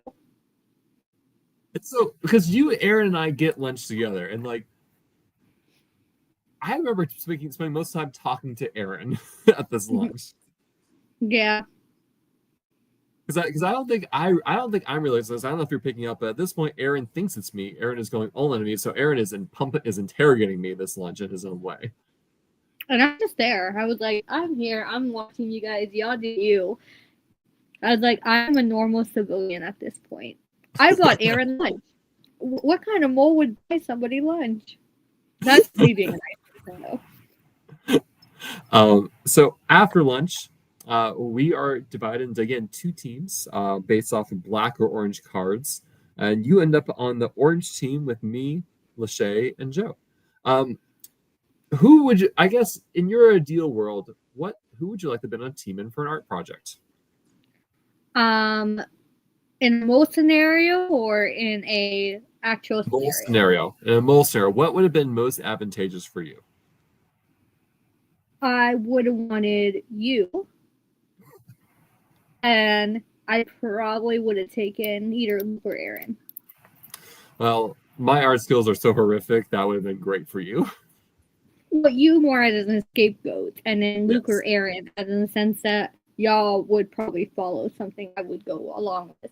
Because originally, I wanted you guys to do Guy Fieri because I thought that would be a lot harder than LeBron James. But I mean, I forget who our third person is, but both LeBron and Guy Fieri have those iconic like looks to it. Like I think the frosted tips would have given Guy Fieri away, probably. I just thought it would have been easier to make messy if we would have kept with squares because it would have been a little hard to guess compared to LeBron James, especially with Josh being on the other team and like he knows the sports people. So the sabotage, at least for me, not talking about you, Steven, and your lack of glue stick ability. The sabotage with me wasn't on the sense of messing up our artwork. I knew no matter what they were going to guess LeBron James, we were doing too well. So that was just getting suspicion off myself there, doing well on it, helping you guys. It was, again, shouting out nonsense to the other side. You knew the three people they had to choose from, right? Yes, at one point somebody does say Halle Berry in our room before we go to the other side. Joe does, yeah. In my head, knowing that they had 3 females, I was like, I'm going to keep shouting out male celebrities. That way you guys are fixated in your mind like a mental block. This is a guy as well. So to be fair, as soon as you saw their artwork, you're probably like, phew, problem solved. Oh yeah, like I was relieved, but I was still going to play my part. I said stuff like Bon Jovi, knowing that that was nothing like Bon Jovi, but in my head I was thinking Boy George. But for some reason I said Bon Jovi. What I was hoping to sabotage in this round was because we were supposed to stand outside and show it from outside, but it was like the 10-minute period where it was kind of raining, and so we were outside. It starts to rain. I'm like, what if I get our thing wet? Will that maybe look suspicious if I accidentally ruin it? But like, it doesn't get wet. We get back inside in time. Yeah, I didn't know that we were gonna do a reveal like that either way, so I was like, well, nothing I can do there. And y'all weren't gonna hand me the poster. I'm the shortest one. What was so watching back this episode? What was your thoughts about watching Aaron, Luke, and Josh make their beautiful rendition of Halle Berry? I don't know if there's anybody who could have saved that artwork. If you put Joe in that room with them, I don't think Joe could have helped without sending him to the corner and Joe just doing it himself.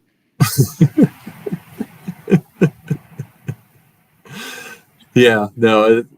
I'm curious. You know, we talked about the game, but haven't talked about the episodes. You know, up to this point, had there been any big surprises to you watching back the episodes?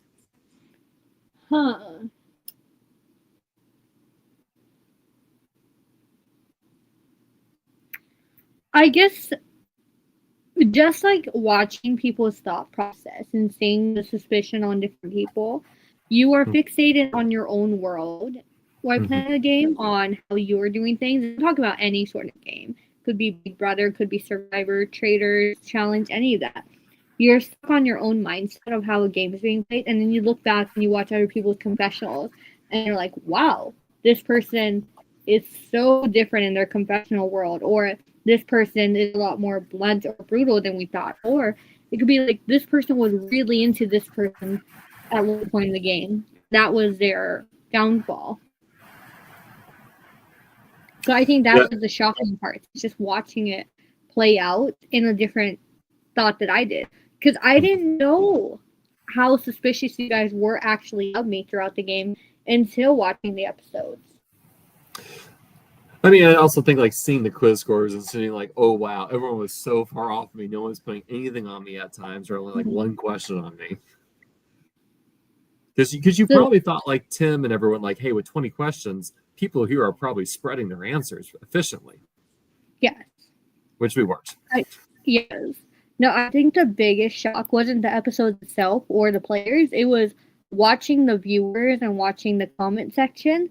And I'm like, wow, either I did good not being detected, or Tim's editing is great, because they are not suspecting me at all. They don't see what I'm doing. They don't see all of the stuff that I'm doing to cause this chaos. And obviously, with the hour and 27 minutes of talking that we've had so far, there is a lot of stuff that I did in this season that caused... You were not sitting on your hands.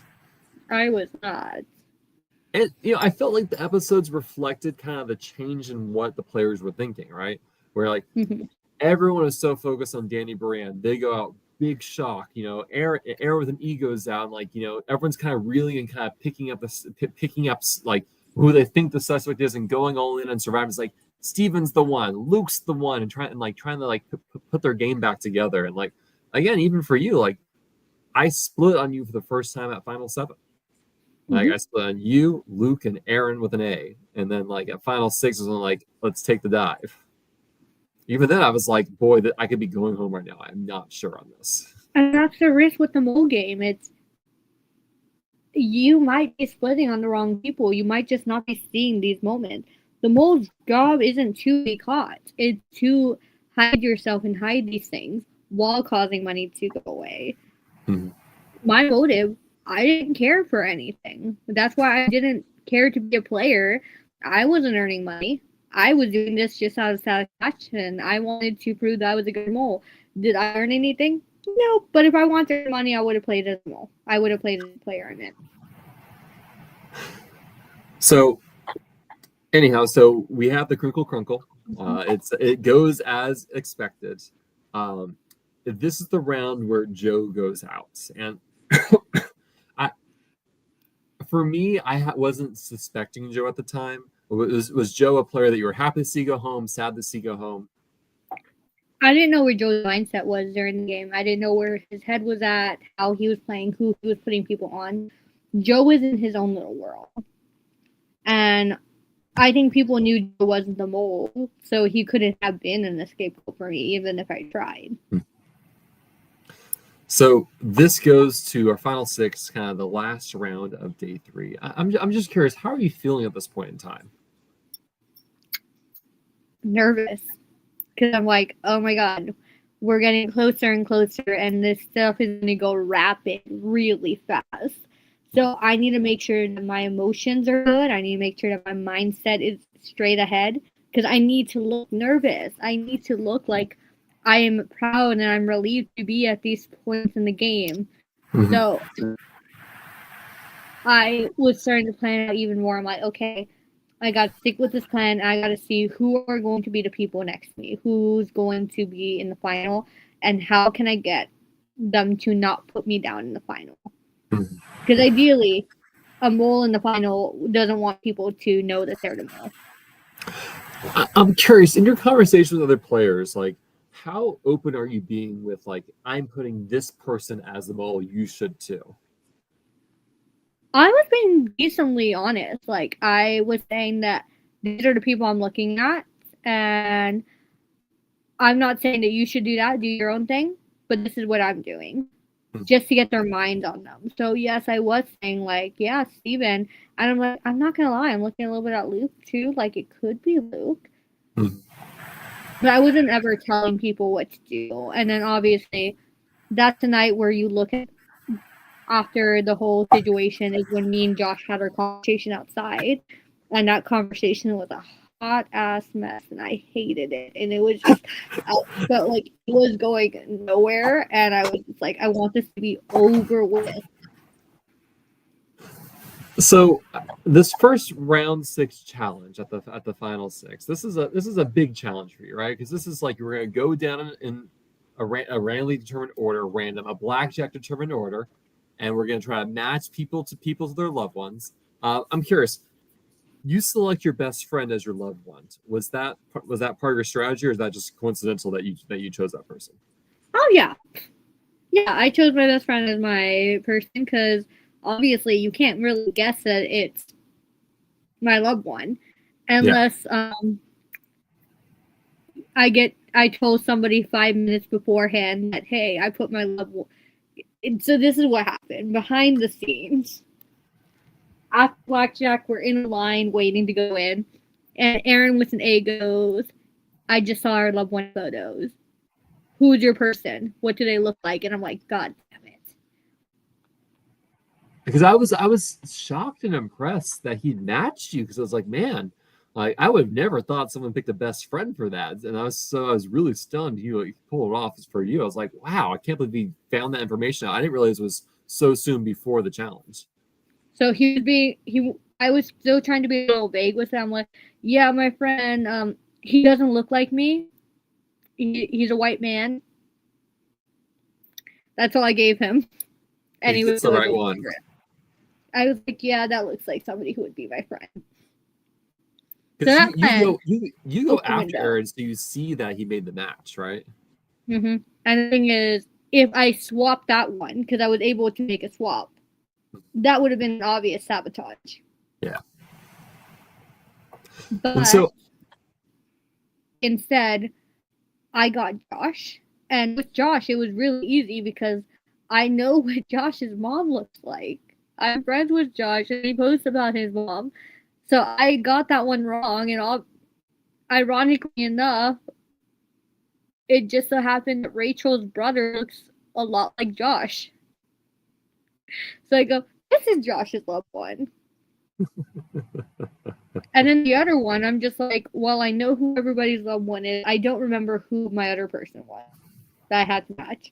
And I go, boop, wrong person. So I'm curious, the decision to hide the photos. Well, again, genius, because I walk around, I even think about checking or realizing you could do that. You only hide 3. So that's so much self-restraint. So I wanted to take the photos with me. But obviously Rachel does not know about me being the mole yet. So when I was asking if I can manipulate the photos, she was like, how? I'm like, can I move them? Can I hide them? She was like, it has to stay in the table. I don't know if you can do that. And Tim goes, yeah, let her do it. And Rachel's like, what? So that gets cut out. So I start hiding, and then Rachel gives me a countdown. You got to stop. I'm like, but I wanted to hide way more. But at the same time, I knew there were people going after me, like afterwards. And I was like, I need to find a way to not make it known that the photos were manipulated. I did not know that Rachel was going to tell people that the photos were hidden.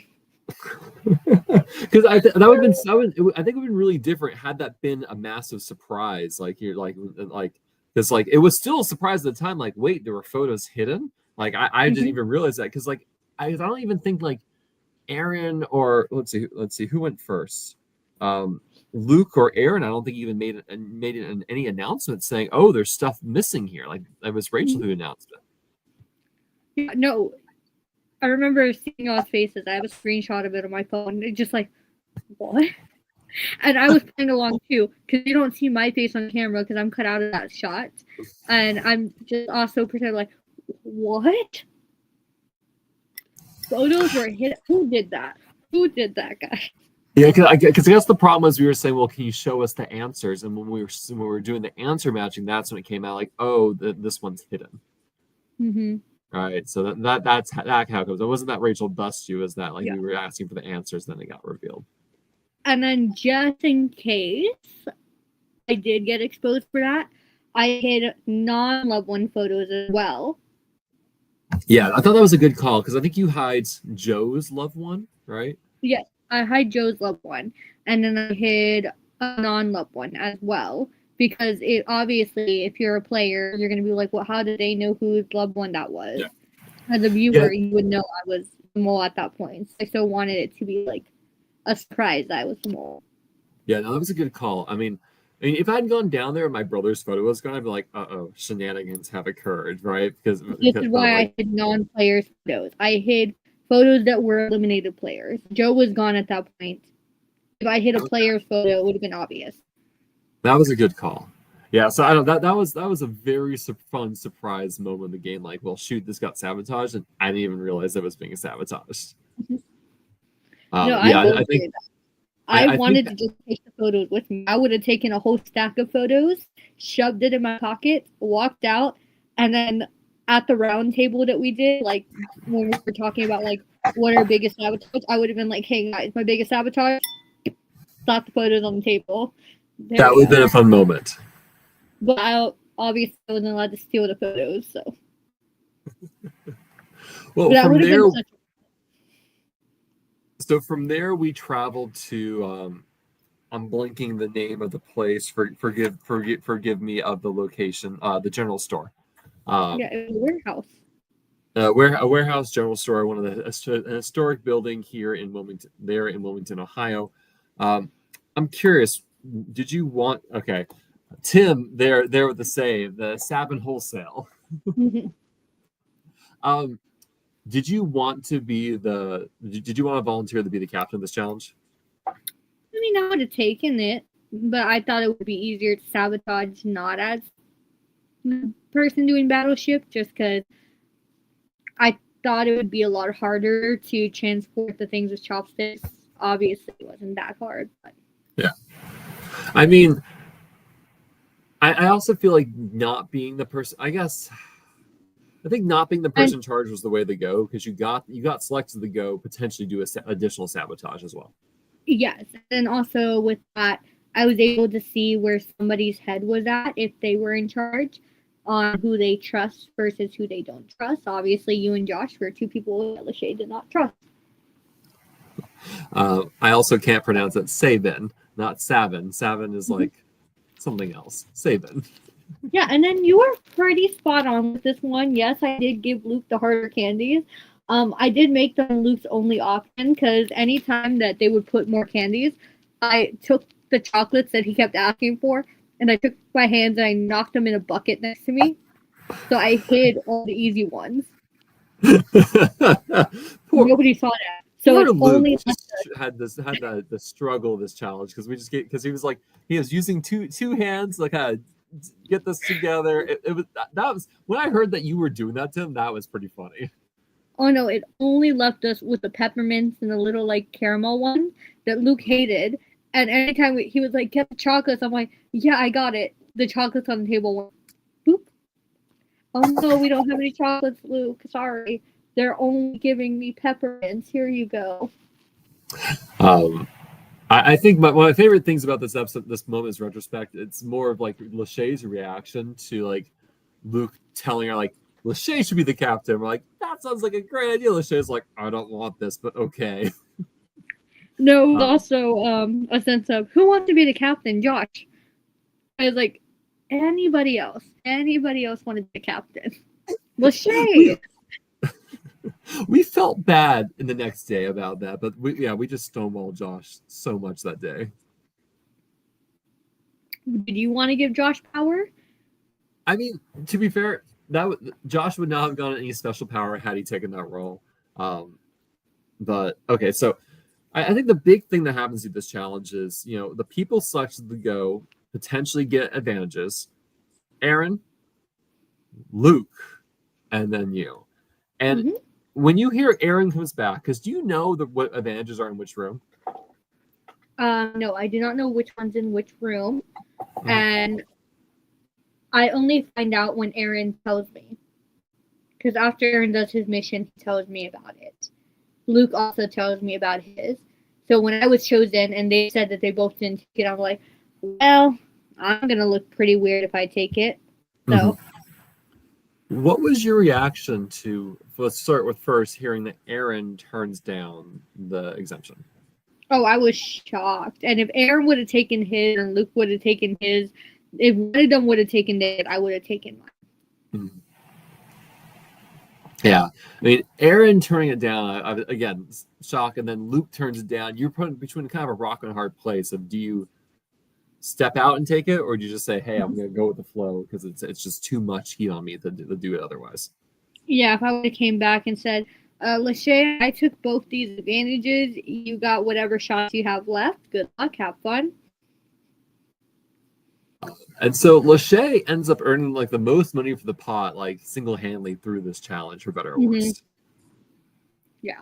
Which, obviously, I couldn't do much to not gain money for the pot because it took like 10 pieces of candy for her to earn the missions for people to go through. And it wasn't too hard to transfer. I expected you guys to be worse. I wanted to be blindfolded during that part, but that would have been so hard. I mean, I think if you make like one or two people blindfolded, like it would have been a very different challenge.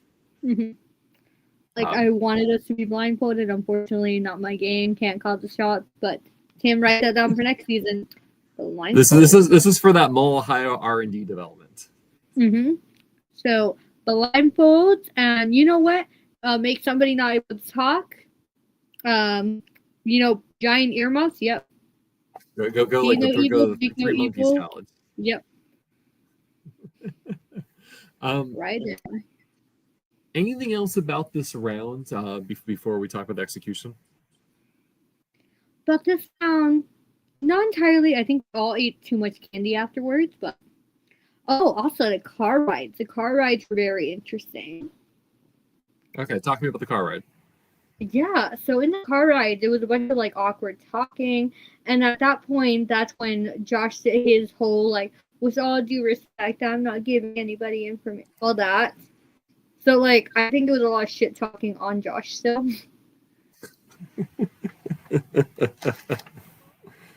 I'm trying to for Josh, yeah. So I think another big thing this round for me is like, the kind of the chatter about who moved the pictures, right? And I remember being in a room with you, and like I remember all like, Josh, it must be Josh, and then Josh is like, it's not me. I'm like, okay, there's this interesting thing where I'm hearing two different stories here, because there's a lot of like kind of trying to figure out the truth of who did it. But you're like, it's Josh, everyone. Josh did it. Josh likes sabotaging. Blame him. Yeah, it was. I was scared of getting caught, and shockingly enough, I wasn't caught, and I thought for sure somebody was going to pin it on me because it made the most sense that it was me. And so no one ever like confronted you head on, like, "Hey, did you do this?" No, because people would have thought that it was either one of the first people to go or one of the last people to go. I went in the middle.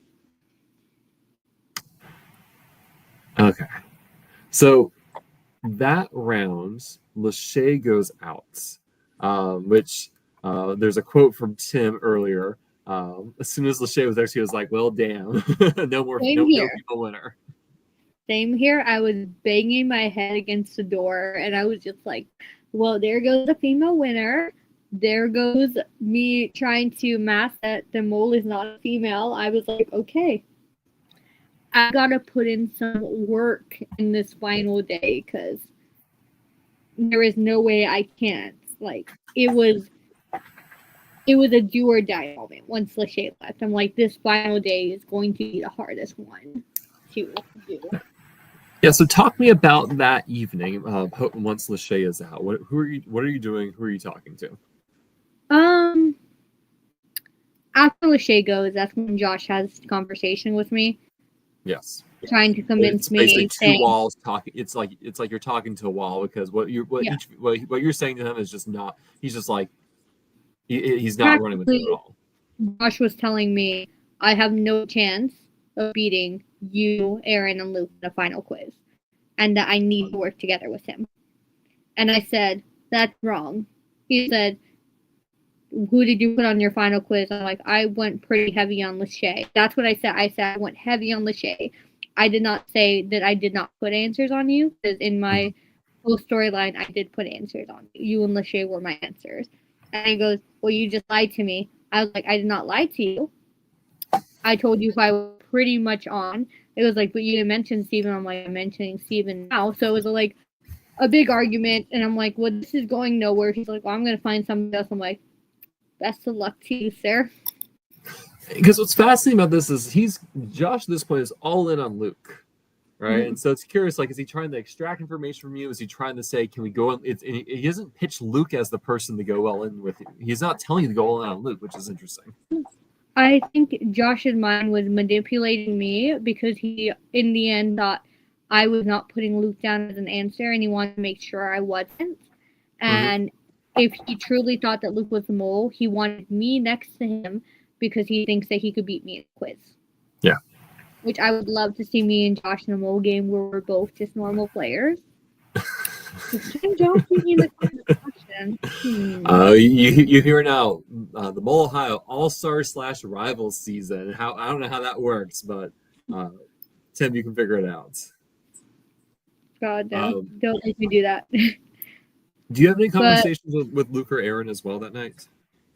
Luke and Aaron, mainly small talk. Me and Luke were really big on like having just like small conversations on the couch with each other. Me and Aaron, small things. We mainly talk in the morning. We go to dinner that night and we all say, guys, we're not going to talk about the mole at all. Let's not talk about the game one bit. And it was a really nice dinner. We all enjoyed ourselves. It was a very, it was definitely a mom and dad, like, little hometown kind of place. Yeah. It was nice. I enjoyed it. I had fun. And then one person paid for our meal, so. Thank you to that person. We appreciate it. Yes. They surprised us, and we said, don't do that. And they're like, I'm paying for everybody. I'm like, okay. But I had a Caesar salad, and it was delicious. So. But then we go back, and then we drink a little bit. By we, I mean me, Danny, Josh, and John drank, and everybody else was doing their thing. They were either sleeping, and I was like, wow, Steven, Luke, and Aaron don't want to party with me, Josh, John, and Danny. Steven is currently stressed out of his mind as memorizing everything about Emily he possibly can. And then a specific moment is Luke going with his little mole puppet saying, I'm going to put this on the bed of the mole. I go upstairs, it's sitting on my pillow, and I'm just like, why is this in my room? I pick it up, I put it to the side, I hand it to you in the morning because I wake up, I just got out of the shower, you're sitting on the staircase like some creep, and I'm just like, why are you just sitting on top of the staircase? Because Josh is sleeping on the sofa. But I was just like freaked out. I was like, he's just sitting on top of the staircase? I really was struggling to find a place that was quiet, that had no one else in the room, and like I didn't feel like I could go downstairs anywhere. Yeah, I don't know. I was just like, it was a shock because I finished getting ready and I just saw you. I'm like, good morning. You hand me the mole, and the mole migrates to Josh's bed. Yes, I'm like, Luke put this in my bed, and you go, okay. I'm like, and you put it on top of Josh while he's sleeping on the couch. Josh, by the way, wakes up like 5 minutes before call time. Just saying. He's maximizing what little sleep he's getting. Mm-hmm. So I believe Tim tells you, like either night 3 or morning 4, that I go all in. Yes, he told me after I do my confessional, Steven went all in on you. And in my mind, I'm like, oh no. So then that's when it brings to me and you on the couch. I'm just talking to you. I'm like, hi, Steven, what's up? How are you? And you're just like giving me nothing. And like, it's like, you're talking to the mole. And I'm just like, are you nervous? Are you excited? And you're just like, yep, gonna study. And I'm like, okay, I'm not gonna convince you otherwise. Because I was really trying to get a grasp of your head. I'm like, how can I convince you to get off of me? And you're like, yep, got my thing. I'm going to go with it. I'm like, yeah, I'm not convincing you to get off here. Even if I'm not the mole, you're not changing your mind. So that first challenge of this round, this is the grocery challenge, where we start with this memory competition, and the winners are going to go on a shopping spree. I'm curious, did you want to be the winner, or you're just like, hey, my goal is to get out as soon as possible, and hopefully someone takes it? I did want to be the winner. It's just I knew like my memory is not great, so I actually when I failed, I did actually naturally fail. And then a goal for mine was to give like kind of hard things to find, but then my head would go blank because I was actually trying to play this memory game too. So when I was trying to think of words, my head went blank. I'm like, okay, now I can't think of words. I'm just having to actually say something. And then I was like trying to give Aaron the puppy eyes to choose me to go shopping. I'm like, please choose me. He chooses you. Yeah, because you had like notebook and gemstone. Yeah. And gemstone I thought was a good word to add for hard stuff. I thought gemstones was going to be a really hard one to have. Though you probably really enjoyed hearing all the words we added, knowing what was coming. Yes. And I was like, oh, that's going to be interesting to find. You're not going to find that. That's fine. You said Steven. I'm like, are you going to pop a barcode on Steven? Which they told me I couldn't. Yeah, so I was trying to think of what you can possibly buy for Steven while we were doing that and having our like heated conversation while you guys were gone. If you watched the heated conversation of me and Luke versus Josh. Yeah, what was that conversation like for you in that moment? It was, yes, playing a part, but also me, like, listening into it as if I'm an actual player, too, because Josh is trying to say you can't win a game without allies. I'm like, well, do you think I can't win this game, then? Yeah, because I felt that was like, it was kind of like Luke versus Josh, and you're kind of there in the middle, not physically in the middle, but you're kind of caught in the crossfire a bit as this conversation is going down. Oh, no, I started that fight. I 100% started that fight there, and I have no regrets starting it. The next challenge, right? This is where like we let Josh take the lead. Josh is going to be the one in charge, and poor Josh, it's the worst time to be in charge, right? Because he's going to watch our conversations as we get to pick advantages that he wants.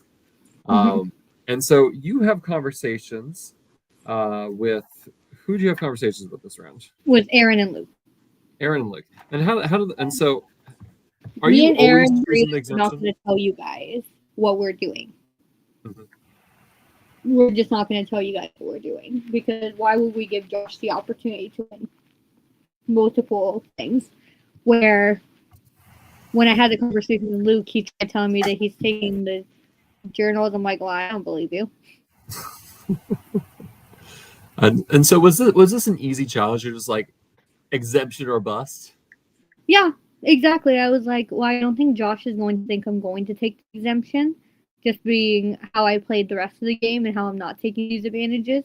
I knew that he thought I was going to take something. So he thought I was going to either take the notebooks or take the jokers. So I took the exemption. I was like, either I get an exemption, I could play that off, or nobody gets an exemption and we don't get money, which was ideal because I knew somebody was going to take the exemption. There's no way in hell that two people weren't going to pick it.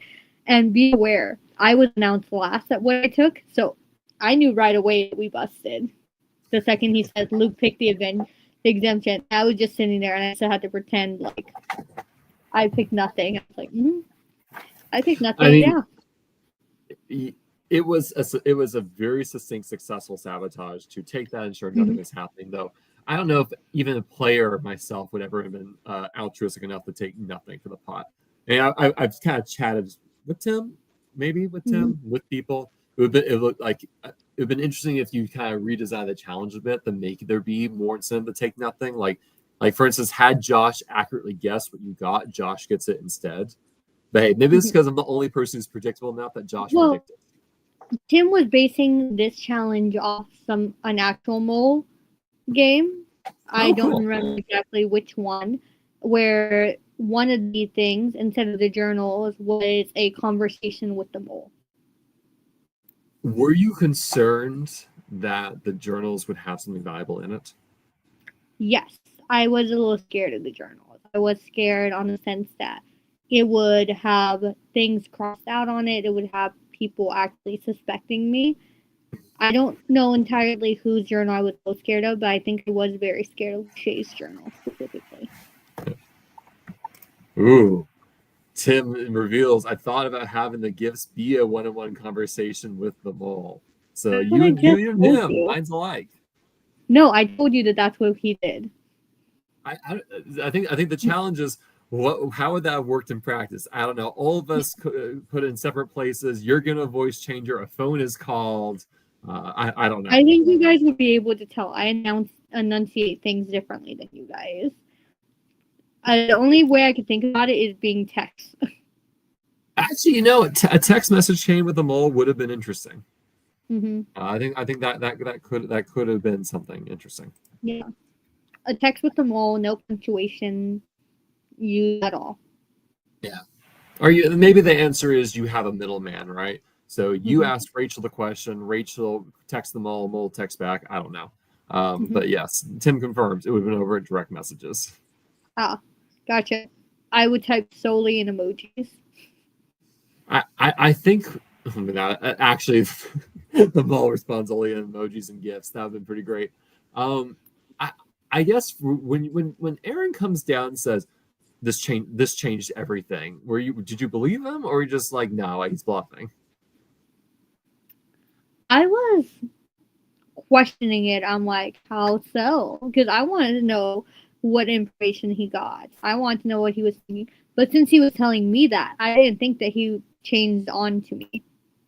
As you guys might have thought that he might have swapped on me. I don't think that he did. I never thought he swapped to me. He didn't. He stayed on me. Mm-hmm. And he went, and I was just like, oh shit. I mean, did you think Josh was going out of that final five? I did. I thought there's a way that Josh doesn't go home at this point. Josh is not on to me at all, where I think the other three might be. And so, I mean, because Aaron going home, big shot, because I expected Aaron to, I really thought I'd be up against him at the end if I made it there. And so that was I thought Aaron huge was going to win surprise. this season. I thought Aaron was going to win. So, I mean, Aaron goes out. You know, Josh is not on you. And so you know I am. Do you know where Luke is at this point? Do you know where his head is, or like the? Okay. I do not know where Luke's head's at, so it is hard to tell. I thought Luke could have been on you, but Luke is keeping his. He told me that he was going to keep things to his chest, and at that point in the game, respectable. So we have these two final challenges, right? The first one is we walk in a room, we memorize stuff, and we have to like through a chain get Josh to move a camera so we can see stuff, and we can charade it to Luke, and it's a whole production. Mm-hmm. What were you doing here? Because like this was again so much chaos. I wasn't keeping track of the person who was doing the charades next to me, really. Yeah, so obviously my charades weren't the best. Originally you weren't supposed to be doing charades with me. Our dependable There's like a whole player, other station, right? yes, the dependable player was trying to do a task that if you failed, then the challenge ended. Interesting. And you and I was the dependable player. You were the talkative player. Was that I the was role most you wanted? talkative. I did want the most talkative, yes. Okay. But I was also sabotaging during the examining and looking at things. So like the photos, I started hiding objects. It wasn't caught on camera. I did pocket a couple things. I had like the weirdest things in my pockets. Like I had a playing card. I had Mr. Potato Head pieces. I was just putting stuff in my pockets during that part because I wanted that to be the differences. But that'd be pretty funny. You didn't pick up on that, so I'm like, oh. Well, when you hear charades Luke, was very hard, and then I was distracting you the entire time as well. If you'd never picked up on that, I had conversations with you mid-challenge. When you hear Luke pitch, hey, we should all stay in our zones, you're just like, yeah, we should do that. Yeah, we should do that, and then we all decided to go walk around anyways. I very quickly to the opposite side of the room. I'm like, oh no. The fact we got any money this challenge still amazes me. Oh yeah, I was disappointed in that. I'm like, how dare y'all? I did my best to sabotage. You still got $8. How dare you guys earn $8? And so the finale challenge, right? We were asked a question. We have to match the we have to match the answers of a certain player. Um, we lost $16 in your rounds. So I was like, I can tell you immediately what you did there. Can I tell you something about this challenge? Yes, tell me. I did not know that this challenge existed. Oh, this is a surprise for you too. This was a surprise challenge for me. This was not the original final challenge. Okay.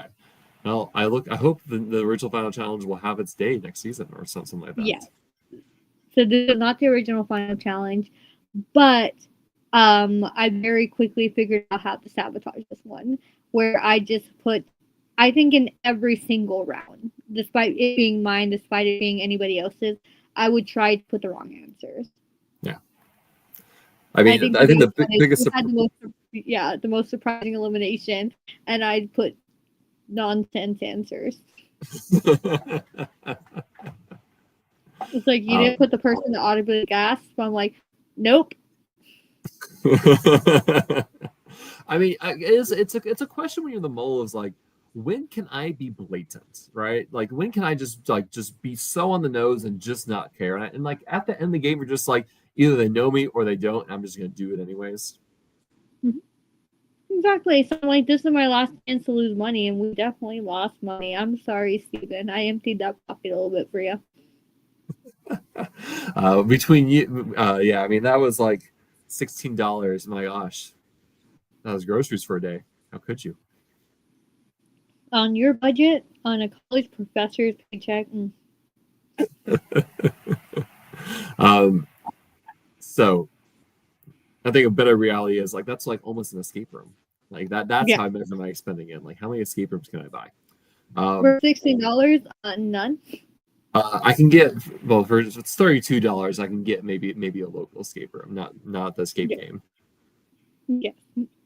So that, well, we're all told you need to pitch why you're a player and why you're the mole. And I think this is a scary thing, especially for you. It's like, again, like, do I just come out and say everything, or how do I need to be cagey? Like, how hard do I play this? Like, is this my big reveal right here, or is my big reveal post season after show?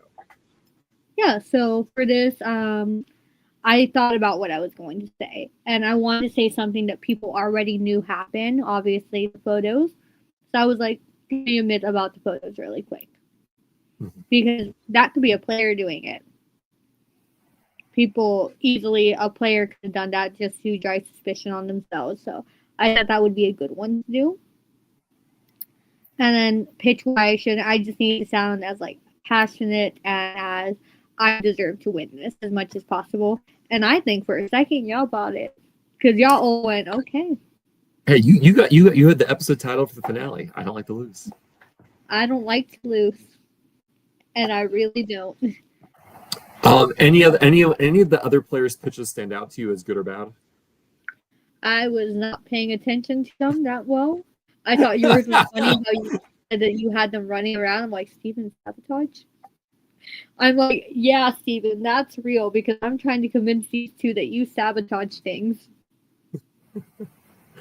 So, the final quiz comes.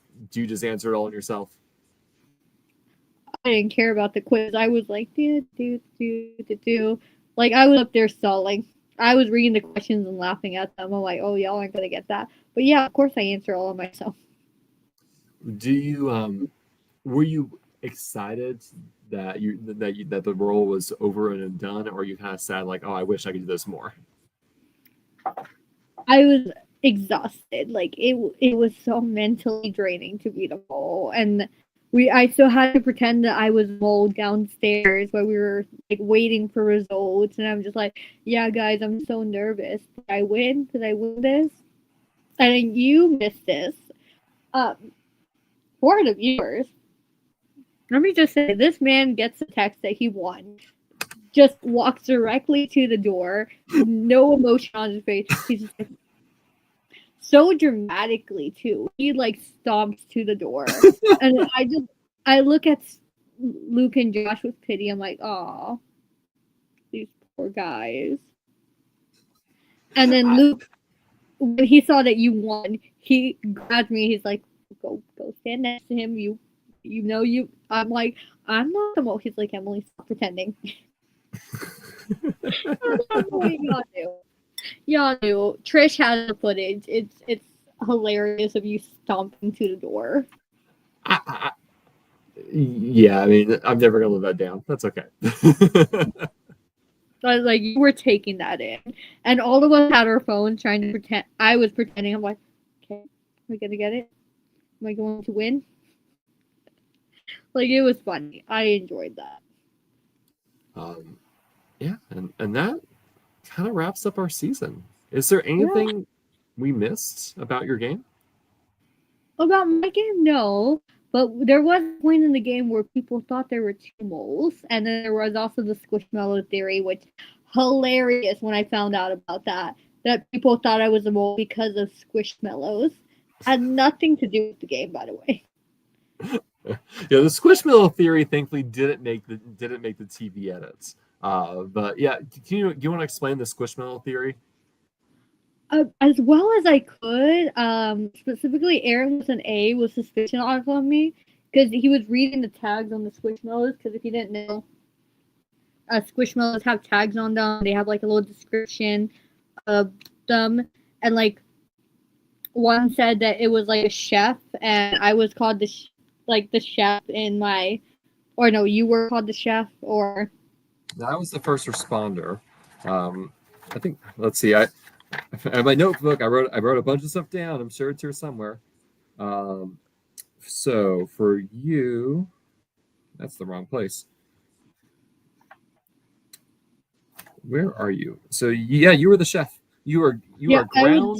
You are present. You are sensory. You are a problem solver. You observe others and take action. Your inner values guide your decisions. You struggle with long-term planning. You are a chef. Blah blah blah. I am a chef, and I cooked up a lot of plans this season. But unfortunately for me, the Squishmallows had a tag saying that they were a chef. They're like, "Oh, the Squishmallows are a clue. Emily's always holding on to that banana Squishmallow. It's a clue." And I'm like, why is there clues on me that weren't planned? Then there was a theory of there being two moles. It just me and you have too much in common. Well, I think it was the postcards and the eliminated players with said postcards who were like, "Oh my gosh, we think it's even. It also seems like it's Emily. It gotta be two. That's the only solution." They went to the same college and they're from Texas. Like it makes sense. I'm like, I would have loved for it if it was a double mole game and me and you like had like 2 hours to just talk to each other about our plans. And we found out like the day before. It was like, hey, here's the other mole. We're like, oh. I think it would be. I think it would have been. I don't know. I think it would be interesting. Then maybe tell me if this is terrible. You start with two moles, and one mole will be eliminated at a certain point in time. All right. I don't know. I was gonna say there's two moles, and it's me versus you. You're going down. And I don't know how you choose which mole stays. Maybe the mole who sabotages more, like will get to stay in the game. Yeah, I'm sorry, Steven. You gotta go. I will outmole you. There can be only one mole. There can only be me. There's only one mole from Houston that went to A&M. So, looking back on your experience of the mole, how would you kind of describe it? Like when people ask you, what was it like to be the mole? What would you say? It was definitely different. You want to try to plan everything. You want things to go a certain way. It's not going to go that way. You future moles just know what's in your control and what's not in your control. And then for players, as somebody who's played as a player in the online version a couple times, just know the first couple rounds are going to be hard. You have very little to go off of. Don't be discouraged by any sort of placement you get, especially with the mole. There's such little out of your control when playing this game. Placement does not matter with Mall. So, any future players, obviously, I have not played any live games at all, but one day. But yes, if you're roll, good luck. If you're a player, good luck. Well, I'm curious. So, how stressful? On a scale of 1 through 10, what was your stress level like during the game? Depends on the day, but it was always either 7.5 to a 9.5 out So of what was 10. the most stressful time in the game for you? I would say the night before the final. So night 3. Yeah. Night And 3 so, was, I didn't know where the finalist heads were at. And I didn't know what was left to do. And so what was the least stressful point in the game for you? The airplane ride to Ohio. And the stress just got up from there. So there's that catharsis, the game's edge, like I can roll back, here's what I've done, everything I've done, you can breathe, right? Mm-hmm. I was nervous even going on this podcast. Why? I don't know what people think about me. People think about my whole game. This is your story. This is my story, and I'm very glad that I am able to talk about it because, like I said, I was scared to read the comment section every week because I don't want to be a bad mole. So, though people didn't see any loud moves from me, and I wasn't like the loud mole, I was a successful one in the sense that I lost money and I distracted the cast and I caused chaos. I wasn't found out until Final 7.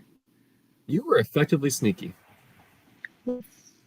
Some would say social evil. This is what happens when you have a cast of 12 instead of 9. The D&D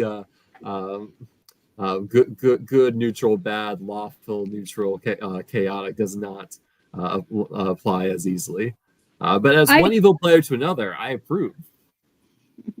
I think I would have been, if it was just a normal chart, would have been more on the lawful neutral side. I mean, lawful evil.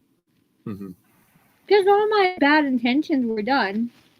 Well, I think you're playing an evil role, right? I think the mole intrinsically is going to be evil because what the role is asking you to do. Exactly, but on a sense of, is it lawful or is it neutral? That's the question. I know. I stayed well within the laws that Tim laid out for the game, and I adhere to it to a T. I remember when I had to pitch why you were able to, Tim, the postcard, sir.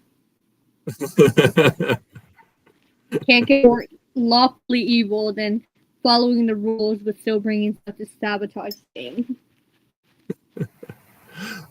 And so we still talked at the very beginning, like you said, you had a lot of fun this game, and the fun hopefully eclipsed the anxiety and stress. Mm-hmm. Yeah. Steven, how was your experience as a winner? Very shocking. Not something I was anticipating whatsoever. Really coming into like, I'm going to be the first one out, and that's okay. And if I'm not the first one out, then that's free real estate. Let's roll with it. Was there anything specific that you did with the money? I backed a Kickstarter for a giant puzzle game that should arrive next year. So I'm very excited for it. Have I sent it to you, Emily? You might have mentioned it. I don't know if you sent it to me though. I'll send you the Kickstarter because that's how I spent money, as a Kickstarter. And then, was there actually any sabotaging that you did throughout the game?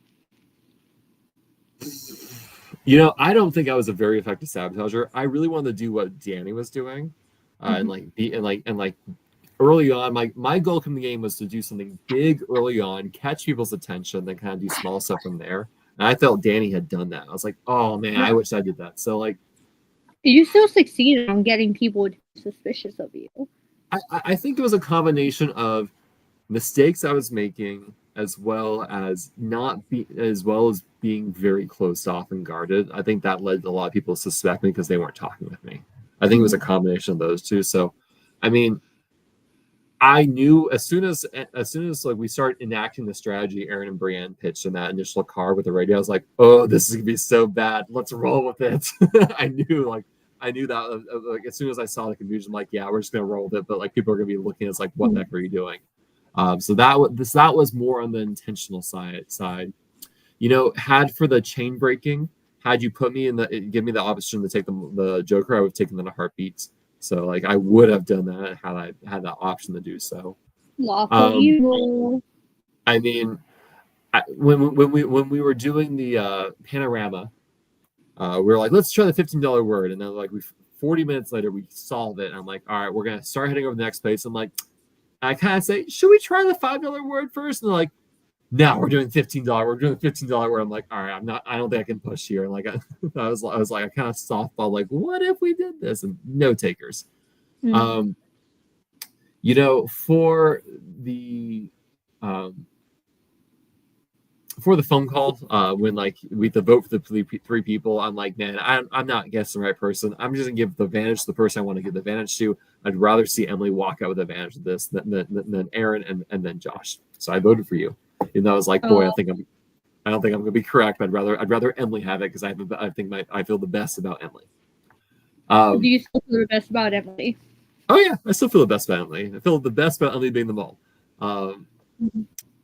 You know, when we were asking those, did it correct? Yes. Yeah, when we were getting asked those questions about like who's the most selfish, etc., I kind of tried to sometimes lob bad answers out. During the collage challenge, I just naturally sucked. During the matching portion, like I go last.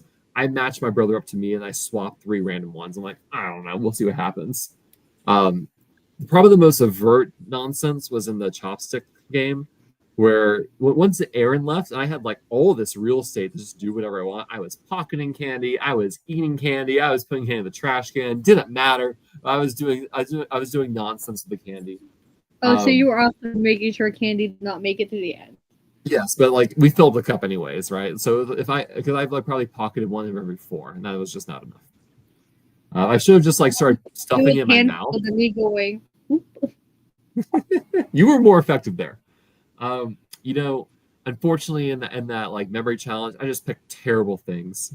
Like without knowing I was picking terrible things, I just picked terrible items you can't buy, and then I try my best in the shopping center, and then you know those last challenges, like I was like, I don't need the sabotage. We're just gonna suck. So like I look back at my game and like I don't feel like I had strong overt sabotages, but I had a lot of mistakes that really helped people think it was me anyway. Yeah. What is next for you then, Stephen? What's next on the agenda for you and being a gay? We're stopping the podcast. I feel like you're stealing my questions here, Emily. Mm-hmm. You know, more podcasting. You know, there's some interviews I like to do before the end of the year from some people about other games. Game playing wise, you know, I've sent an application for a game. You know, I generally like long survivor games. I like starving in the woods for long extended piece of time. I know this is not your cup of tea, Emily. You're just like keep me indoors. I want to look my best on camera, not a sweaty miserable rat. That's a terrible thing to be into. You're into starving in the woods for multiple days with strangers who can axe murder me. You need help. You need help. I may need a life. Can you find one for me? What do you mean the whole professor thing's working great for you? Hey, I have 3.5 years to get tenure. It'll be fine. Mm-hmm. Yeah, professor is going great for you. Unless you want to be a performer, a comedian, or a game show host, I got nothing for you.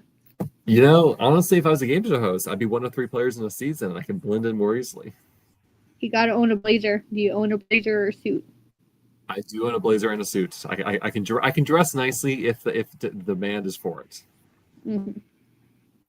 Sounds good. Keep that in mind if you're in Houston. Well, I it's been a while since I've been in Houston. I need to get back there. I'm driving to Dallas this weekend instead of Houston, so that's on me. So. No, we have a location down there. Try it out. Okay. All right. So let me turn the tables back on you. Looking back on the season, Anything you change or do differently? I think I would have been a bit more bolder in the beginning half of it. I think I went a little light because of the fear of being caught. Y'all weren't gonna catch me. Y'all weren't gonna catch me.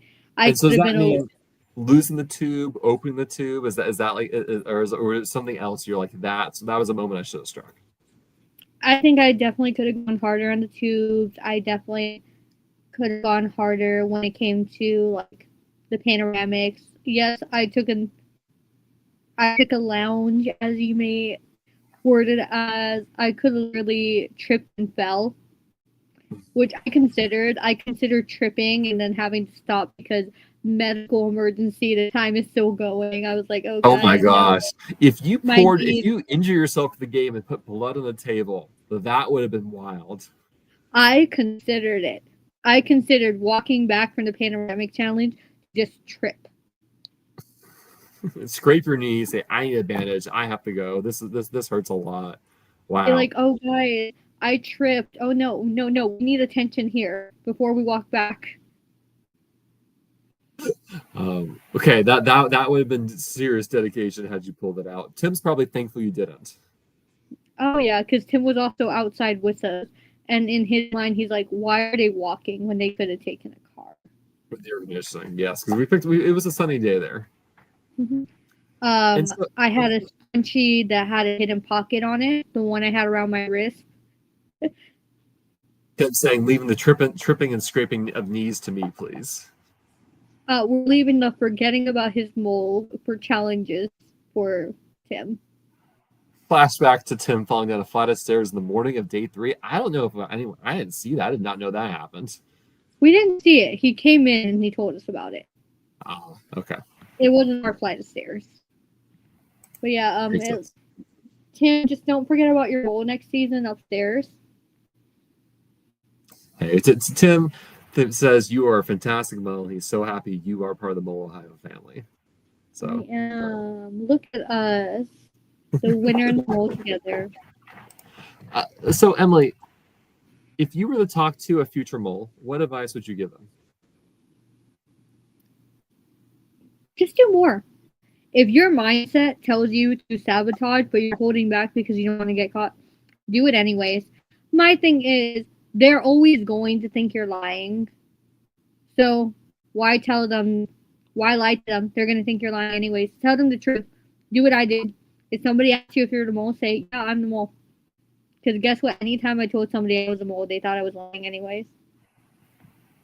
You know, what's funny to me is I have the exact same that's the exact same thing I would say about the time I was the mole. It's like I wish I had been more willing to be more bold at certain times. I wish I had taken the stab and instead of said, no, wait, let me step back here. I don't need to go. I was like, no, I should have gone that step further at times. Exactly. I feel like I was so scared of getting caught that I held back. And did I succeed as a mole? Yes. I lost money. I wasn't caught.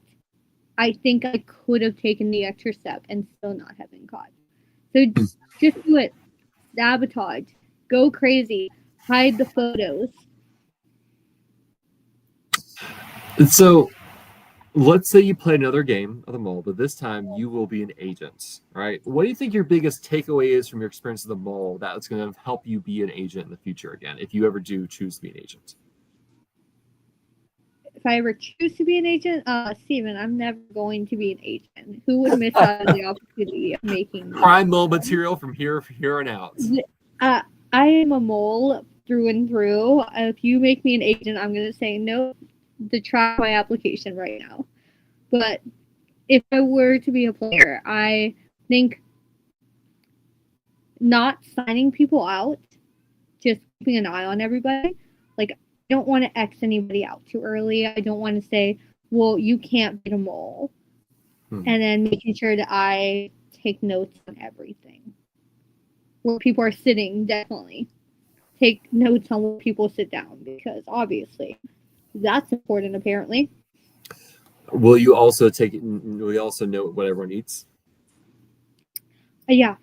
I'll pretend waiter for a second and walk around the table. Aaron was prepared, right? Like if some of those questions were asked, I've been like, well, it's I don't know what I'm answering here. So I was If I grateful we was didn't the get some of the waiter, questions Aaron prepared for. if I were the waiter and I just saw somebody else walk around a table with a notebook and a pen, I was like, what are they doing? But I had enchiladas that day. Mhm. They were enchiladas. I had a root beer, and then I also had a margarita. Unless there's any questions on that, yeah. So since the Mole Ohio, you've played Mhm. Big Brother Hogwarts. What's coming up? What is there anything we might see you in the future, or anything that you have in the works, or anything you want to plug as we wrap up here? Yeah, production for Big Brother Cincinnati. They are going on the road. We're actually not going to be in Cincinnati next year. They're going to be in Orlando, Florida. And also in 2 weeks, I am going to be at Over the Edge Reality Weekend. Not at the star, guys. I'm not a star yet. I'm not going to be one of the reality stars, but I am going to be there. So if anybody's watching and they are going to be at Over the Edge, let me know. We can hook up. We can hang out. We can do all that kind of stuff. Always down for a nice little drink there. Always down to meet friends and other orders. Other than that, y'all gotta wait and see what does Emily have in store? What has Emily applied for? We'll see. I do have one last question for you. Mhm. Which person of our cast would you like to see be the mole next in a game? Ooh. Honestly, I would love to see the damage that Noah could do as a mole.